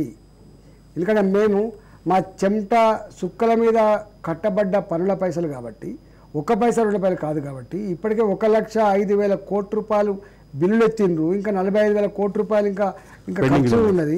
అంటే 1,50,000 కోట్లు అని చెప్పి అంటా ఉన్నారు. కాబట్టి మేము మా డబుల్ బెడ్రూమ్ రాకుండా తృప్తిపడ్డాం, మా పిల్లలకు నిరుద్యోగ రాకుండా తృప్తిపడ్డాం, మేము కలవంగా తాగి బతికినాం కదా. ఈ మేమిచ్చిన ఈ డబ్బుకు జవాబు చెప్పాల్సిన బాధ్యత ఇలా ప్రభుత్వాల మీద ఉంటుందని ఎదురు చూస్తున్నారు. కాబట్టి ఇవాళ వచ్చిన ప్రభుత్వానికి రెస్పాన్సిబిలిటీ ఏముందంటే ఈ డబ్బు ఖర్చు నిజంగా పెట్టబడ్డదా, దీనివల్ల లాభాలు అయినా లేదనేది ప్రజలకు చెప్పాల్సిన బాధ్యత కాంగ్రెస్ ప్రభుత్వం మీద. నాది ఒక సూటి ప్రశ్న. ఈరోజు కాళేశ్వరం విఫలంగా కనిపిస్తే విఫల కాళేశ్వరానికి బాధ్యుడు ఆ రోజు ఇరిగేషన్ మంత్రి లేక ఆ రోజు ముఖ్యమంత్రి? జనరల్గా ఇంకొక దానికి సప్లిమెంట్ కూడా ఉంది. ముఖ్యమంత్రి రిలీజ్ చేసిన ఆర్థిక మంత్రి ముఖ్యమంత్రి గారు ఆర్థిక మంత్రి. జనరల్గా మీకు తెలుసు, ముఖ్యమంత్రి గారు కూడా మంత్రివర్గంలో ఒక సభ్యుడైనప్పటికీ కూడా అనేక రకాల కీలకమైనటువంటి అంశాలన్నీ కూడా ముఖ్యమంత్రి గారితో ముడిపడి ఉంటాయి. నేను ఒక చిన్న ఎగ్జాంపుల్ చెప్తాను. ఇవాళ పేపర్లు నేను చూసినాను. ఉత్తమ్ కుమార్ రెడ్డి గారు మాజీ మంత్రి గారు, మాజీ పిసిసి అధ్యక్షుడు కూడా, వారు లెజిస్లేషన్లో అపారమైన అనుభవం ఉన్నది, ఎంపీగా కూడా ఉన్నారు. నాకు ఇప్పటి ముఖ్యమంత్రి గారి కంటే కూడా ఎక్కువసార్లు గెలిచి ఎక్కువ అనుభవం ఉన్నటువంటి వ్యక్తి. వారిని ఆదేశించినట్టుగా ఇలా పేపర్ చూసిన ముఖ్యమంత్రి గారు రేవంత్ రెడ్డి గారు కృష్ణా జలాల విషయంలో, కృష్ణా ప్రాజెక్టుల విషయంలో మీరు ఎక్కడ రాజీ పడకండి అని చెప్పి వారు ఆదేశించినట్టుగా, వారు ఇరిగేషన్ మినిస్టర్తో మాట్లాడినట్టుగా ఉన్నది. అంటే ఇక్కడ సీనియర్ అయినప్పటికీ కూడా ఉత్తమ్ కుమార్ రెడ్డి గారు మంత్రి, రేవంత్ రెడ్డి గారు అంతకుముందు మంత్రి కాకపోయినా ఇప్పుడు ముఖ్యమంత్రి గారు కాబట్టి, అంటే ఈ దీంట్లో అర్థం కావాల్సింది ఏంటంటే ఏ విషయమైనా ఆదేశించగలిగేటువంటి అధికారం కానీ, నిర్ణయం తీసుకునే అధికారం కానీ ముఖ్యమంత్రి గారికే ఉంటుందని చెప్పి ఇలా అన్నప్పుడు అప్పుడు కూడా మొత్తం నిర్ణయాలన్నీ కూడా వారి చేతుల్లో. దానికి పూర్తి బాధ్యత ముఖ్యమంత్రి వహించాలి. ముఖ్యమంత్రి గారు ఆ తదుపరి ఉంటే మంత్రులు వహిస్తారు. ముఖ్యమంత్రి గారే నిర్ణయాలు తీసుకుంటారు. ఇప్పుడు మేము చెప్పడం కాదండి, వారు ఏం చెప్తారు చూసినా మీరు ఎప్పుడన్నా? నేను నా స్వేదంతో మెదంతా కరగబెట్టి నేను నా సృష్టి అని చెప్తారు కాబట్టి వారే వహించాలి. ఇప్పుడు కాళేశ్వరం బ్రహ్మాండంగా సక్సెస్ అయిన నాడు బస్సులు పెట్టి చూస్తురాని అని చెప్పి హెలికాప్టర్లు పెట్టి దేశంలో మేధావులందరినీ పెద్ద పెద్ద బ్యూరోక్రసీని తీసుకుపోయి చూపించినప్పుడు ఇప్పుడు దానికి వారే బాధ్యులైనప్పుడు దీనికి కూడా వారే బాధ్యులు అవుతారు కదా. శ్రవణ్ కుమార్ రెడ్డి అని గజ్వేల్ నుంచి మీ ఓటర్ ఒక ఆయన ఫోన్ చేస్తున్నాడు. గజ్వేల్లో మీరు మన పోటీ చేస్తున్నారు కాబట్టి. శ్రవణ్ గారు నమస్కారం. నమస్కారం సార్. నమస్కారం సార్. ఈటెల గారు ఉన్నారు. నమస్కారం. నమస్కారం అన్న. మీరు మొన్న తీసుకున్నటువంటి నిర్ణయాన్ని చాలా అంటే గౌరవంగా అందరూ గజ్వేల్ ప్రజలు అంతా స్వీకరించినాము. కానీ మీరు బీజేపీ నుంచి పోటీ చేయడం అనేది, బీఆర్ఎస్ బీజేపీ రెండు కలిసి పోటీ చేయడం అనేది అని ఓటర్లు అందరూ అనుకున్నటువంటి ఆ నాడిలోనే మీ యొక్క ఓటమికి గురైందని మేము అందరం భావించినామన్నా. కానీ మీరు కాంగ్రెస్ తరఫున పోటీ చేసి ఉంటే ఈరోజు ఒక అసెంబ్లీలో మళ్ళీ ఒక మెంబర్గా మిమ్మల్ని చూసేవాళ్ళము అని మా యొక్క అభిప్రాయం ఉంది అన్న. తమ్మి, ఇప్పుడు మీరు చెప్పిందే పదే పదే ఇక్కడ చర్చిస్తున్నాము. బీఆర్ఎస్ బీజేపీ రెండు ఒకటే అని చెప్పి ప్రచారం చేయడంలో, నమ్మించడంలో కాంగ్రెస్ పార్టీ సక్సెస్ అయిందనే కదా. ఇద్దరు ఒకటని చెప్పి సక్సెస్ అయింది వాళ్ళు ప్రచారం చేయడంలో, నమ్మించడంలో. అందుకని మీ గజ్వేల్లో, మన గజ్వేల్లో కూడా బీఆర్ఎస్కి ఎత్తేంది ఓటు, బీజేపీకి ఓటు ఎత్తేంది, ఇద్దరు ఒకటే అన్నప్పుడు వేసిపడే ముఖ్యమంత్రికి, ఆయన అయితే ముఖ్యమంత్రి అని చెప్పి వేసిపడేసాను. కాకపోతే ఒకటి మాత్రం క్లియర్గా కనిపిస్తుంది కాలర్స్ అందరి అభిప్రాయంలోనూ, ఈటెల రాజేందర్ అనే వ్యక్తి లేకుండే అసెంబ్లీని ఊహించలేకపోతున్నాం అనే మాట మాట్లాడుతున్నారు. మీరు గజ్వేల్ నుంచి వచ్చినటువంటి కాలర్ చాలా క్లియర్గా చెప్పారు ఆ విషయం. మిగతా కాలర్స్లోంచి కూడా అభిప్రాయం కనిపిస్తుంది. మీరు బీజేపీలో ముఖ్యమంత్రి అభ్యర్థిగా కూడా ప్రచారంలో ఉన్నటువంటి వ్యక్తి, అటువంటిది 2 స్థానాల్లో పోటీ చేశారు. 2 హుజురాబాద్ స్థానంలో చాలా స్వల్పం దీంట్లో ఓడిపోయారు. ఇక్కడ కూడా ముఖ్యమంత్రి మెజారిటీని గణనీయంగా తగ్గించగలిగారు. ఈ రెండింటి పక్కన పెడితే తెలంగాణ కీలకమైనటువంటి రాజకీయ వ్యక్తి మీరు. అట్లాంటిది మీరు బీజేపీలో ఉండటాన్ని కూడా కొంతమంది సహించలేకపోతున్నారు. వాళ్ళకి డైజెస్ట్ కావట్లే. దీన్ని ఎట్లా చూడమంటారు? సరే, ఎవరి అభిప్రాయాలు వాళ్ళకు ఉంటాయి. నన్ను అభిమానించే వాళ్ళు ఉంటారు, నన్ను బీజేపీలోనే ఉండాలని చెప్పే వాళ్ళు ఉంటారు, అన్న వద్దు నువ్వు కాంగ్రెస్ పార్టీ, ఇట్లా రకరకాల ఒపీనియన్స్ ఉంటాయి. వాళ్ళ ఒపీనియన్స్కి మనం ఏం చేయలేం కదా. కానీ ఒకటి మాత్రం సత్యం ఏంటంటే, ఎన్నటికైనా మళ్ళీ భారతీయ జనతా పార్టీ నాయకత్వంలోనే ఈ రాష్ట్రానికి ఒక మంచి ముఖ్యమంత్రి అయితే వచ్చే ఆస్కారం అయితే ఉంటుంది. అదే సందర్భంలో మీరు కాంగ్రెస్లో చేరబోతున్నారంటూ వార్తలు అయితే ఉన్నాయి. వార్తలే అంటున్నా వాటిని నేను. వార్తలా ఊహాగానాలు అవి? నేను ఇప్పటిదాకా చెప్పిన దానికి సమాధానం, భారతీయ జనతా పార్టీ ఒక శక్తిగా ఉండాలని చెప్పి ఇటు కాంగ్రెస్ పార్టీ కోరుకోదు, అటు బీఆర్ఎస్ పార్టీ కోరుకోదు. కాబట్టి రోజు ఇట్లాంటి వార్తలు చేస్తూనే ఉంటారు, దాన్ని రోజువారీగా ఖండించాలని చాలా కష్టమవుతుంది. నేను ఎంత క్లారిటీతో చెప్పినా అంటే, పార్టీలు మారడం బట్టలు మార్చుకున్నంత తేలిక కాదు. రెండో మాట కూడా చెప్పిన ఇంతకుముందు, నాది మాటలు గుర్తుంటే, నన్ను మెడలు బట్టి బయటికి నెట్టెత్తొచ్చింది తప్ప నేను రాజీనామా చేయాలని చెప్పి 30వ తారీఖు నాడు వెళ్ళడం. మీరు చూడండి, ఈటెల రాజేందర్ అంటోడు ఎన్నెన్ని అవమానాలన్నా భరించిన వాళ్ళ, దిగమింగుల హౌస్ కమిటీలో మీరు ఉన్నా 2015 సంగతి చెప్తున్నాను. మినిస్టర్ కమిటీలో చెప్పిందాన్ని ఆర్టీసీ కార్మికులు సమ్మె చేసినాడు మా మనసంతా వాళ్ళకు అండగా ఉన్నాం. మున్సిపల్ కార్మికులు సమ్మె చేసినాడు మంత్రిగా ఉన్నప్పటికీ కూడా మా మనసంతా వాళ్ళ మీద ఉన్నది. ఆ విషయం ముఖ్యమంత్రి గారు కూడా తెలుసు, అయినా దిగమింగుకున్నాం మేము. మరొక ప్రశ్న, మీరు తెలంగాణ బీజేపీకి చేరికల కమిటీకి అధ్యక్షుడిగా ఉన్నారు ఇంతకుముందు. ఇప్పుడు ఒక ప్రధానమైన చర్చ ఉంది, తెలంగాణలో బీఆర్ఎస్లో నుంచి హరీష్ రావు నేతృత్వంలో ఒక గ్రూపు బీజేపీలో చేరబోతుంది అని దీన్ని ఎట్లా చూస్తారు మీరు? తెలియదు మరి నాకు. మీకే తెలియాలి. నాకు తెలియదు. రెండు విషయాలు, ఒకటి మీరు చేరికల కమిటీకి నేను ఇప్పుడు కాదు గతంలో ఉన్నారు, తర్వాత ఎన్నికల ముందు మీరు అవునన్నా కాదన్నా హరీష్ రావుకి గతంలో చాలా ఆత్మీయులు. కేసీఆర్ ద్వారా అవమానాలు పొందిన క్రమంలో మీతో పాటు హరీష్ రావు అవమానాలు పొందారనేది మీ మాటల్లోనే ఉంది. ప్లస్ హరీష్ రావు కూడా మీ పట్ల సానుకూలంగా సానుభూతిగా ఉన్నారనేది వాస్తవం. కాబట్టి ఈ ప్రశ్నకు మీరు మాత్రమే సరైన సమాధానం చెప్పగలరని నేను ఫీల్ అవుతున్నాను. నేను ఆయన మిత్రుడిగా భావించిన, మేమిద్దరం చాలా క్లోజ్ ఫ్రెండ్స్ మాట వాస్తవం. కానీ నా హుజరాబాద్ సందర్భంగా వచ్చి నన్ను ఒడగొట్టడానికి వారి మామ ఆదేశాన్ని తూచా తప్పకుండా అమలు చేసి మా ప్రజల చేత చీకొట్టించుకోబడ్డాడు. మనసిరిగిపోయింది. ఇప్పుడు మేము ఒకటి కాదు, మిత్రులు ఎవరైనా కలిస్తే నమస్కారం పెట్టుకుంటాం కావచ్చు, కానీ వారి రాజకీయ భవిష్యత్తు ఏందో నేను అడగలేను, నా రాజకీయ భవిష్యత్తు ఏందో. హరీష్ రావు మీద మనసిరిగిపోయింది అంటారు.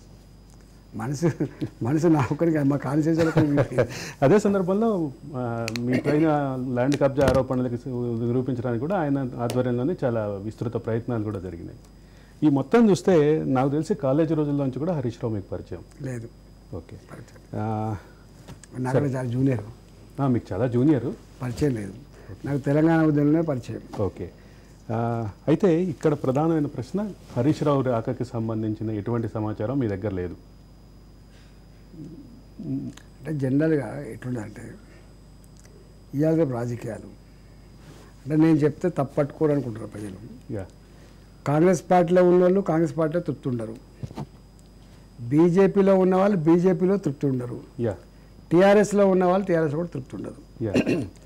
అన్న ఉన్న వాళ్ళకి ఇక్కడ ఏం జరుగుతుందో ఎదురు చూస్తూ ఉంటారు, ఇంట్లో ఉన్న వాళ్ళు అక్కడేం జరుగుతుందో ఎదురు చూసేటువంటి కల్చర్ ఉంటుంది.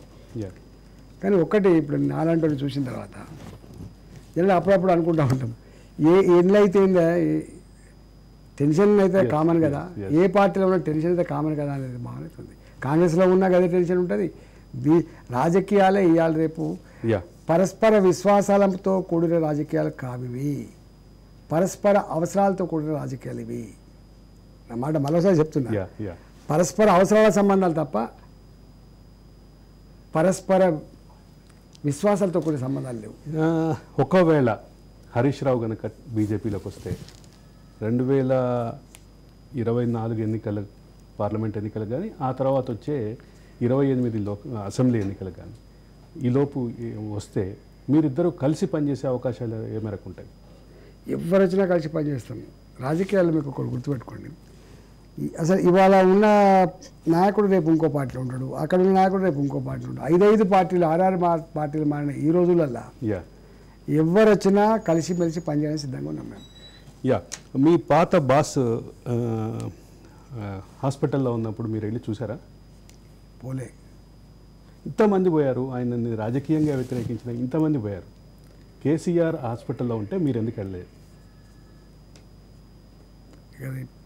పెద్ద ప్రశ్న కాదనుకుంటున్నా. అంటే వెళ్ళాలనిపించలేదా? మనస్కరించలేదు. దానికి ఎంత సమాధానం చెప్పినా కానీ పోలే. ఓకే, కోలుకోవాలని మాత్రం కోరుకున్నారు. అయితే ఇప్పుడు రాజకీయంగా కేసీఆర్ పతనాన్ని చూస్తున్నాం మనం. దీన్ని పతనంగా మేము భావిస్తున్నాం, లేదా తెలంగాణ సమాజం భావిస్తుంది అనుకోండి, మీరు భావిస్తున్నారా? రాజకీయాల్లో ఒకసారి ఓడిపోయినంత మాత్రం మొత్తం పతనమైనట్టుగా, గెలిచినంత మాత్రం మొత్తం రాజ్యం వాళ్ళదన్నట్టుగా ఎక్కడ చెప్పలేము మనం. ఇందిరాగాంధీ గారు కూడా అరెస్ట్ అయ్యిండ్రు, జైలు పోయిన మళ్ళీ వచ్చింది. అట్లా మనం కలుపుకుని రాజేయలేము. ప్రజలు కోరుకుంటుండొచ్చు. ఆఖరి ప్రశ్న, కేసీఆర్ గారి మీద బాగా కోపంతో ఉన్న ప్రజలు ఇక మళ్ళా రావద్దని కోరుకోవచ్చు, కానీ ఇప్పుడు కేసీఆర్ గారు మళ్ళీ లేబరిగా దీని పని అయిపోయిందనే భావన మాత్రం నేను. ఆఖరి ప్రశ్న, కేసీఆర్పై ఇప్పుడు ఏవైతే ఇన్వెస్టిగేషన్స్ ఇనిషియేట్ అవుతున్నాయో ఇది ఎక్కడ దాకా వెళ్తాయి? కేసీఆర్పై ఏ రకమైనటువంటి చర్యలు ఉంటాయని మీరు భావిస్తున్నారు? అది వాళ్ళకి తెలవాలిగా. నిజంగానే వీళ్ళు చెప్పిన మాటలన్నీ నిజమని తేలితే డెఫినెట్గా చట్టం ఉంటుంది. చట్ట ప్రకారంగా ఇప్పుడే అందుతున్న సమాచారం ప్రకారం ఫార్ములా ఈ మీద కేటీఆర్ మీద కేసు బుక్ కాబోతుందని తెలుస్తుంది. తెలియదుగా. అంటే కక్ష సాధింపు పద్ధతి కాకుండా నిజంగా కనుక తప్పు చేసి ఉంటే డెఫినెట్గా దానికి ఎవరైనా బాధ్యులే. నేను ఇంట్రొడక్షన్లోనే చెప్పినట్టుగా ఆయన తెలంగాణ ఉద్యమాన్ని తీవ్రంగా వ్యతిరేకించినటువంటి వ్యక్తులు కూడా మీ సంస్కారానికి మీ వ్యవహార శైలికి హెడ్స్ ఆఫ్ చెప్పేవాడు. అది నాకు ఇంకా గుర్తుంది బాగా. కరడుగట్టిన సమైక్యవాదులు కూడా ఈటల రాజేందర్ ఆయన వ్యక్తిగతంగా చాలా మంచివాడు, వ్యక్తిత్వం ఉన్నటువంటి వ్యక్తి అనేవాడు. అది అట్లాగే మేము స్టూడెంట్ డేస్లో కూడా మీకు సంబంధించినటువంటి కథలుగా వినేవాళ్ళం సైఫాబాద్ పీజీ కాలేజీలో మీకు సంబంధించి. ఇది 2023 ఎన్నికల్లో కేసీఆర్ పతనం, కేసీఆర్ పరాజయం వెనుక ఈటల రాజేందర్ పాత్ర ఎంత అనే అంశంపై చర్చ. ఈటల రాజేందరే స్వయంగా పాల్గొన్నారు. ఈటల రాజేందర్ వ్యక్తిగతంగా ఏ రకమైనటువంటి సమస్యలు ఎదుర్కొన్నారు, ఏ రకమైనటువంటి అవమానాలు ఎదుర్కొన్నారు, ఏ రకమైనటువంటి స్ట్రగుల్ పడ్డారు.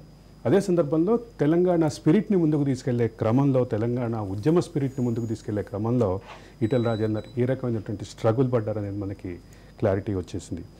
ఇది తెలంగాణ ఎన్నికల్లో కేసీఆర్ పరాజయంపై ఒక ఓటమి 100 తప్పులలో 27వ సిరీస్. ధన్యవాదాలు ఈటల రాజేందర్ గారు, మీ మనసు విప్పి మీ అభిప్రాయాలు తెలియజేశారు. ఇది 27వ సిరీస్, 27వ episode. Stay tune to Raj news.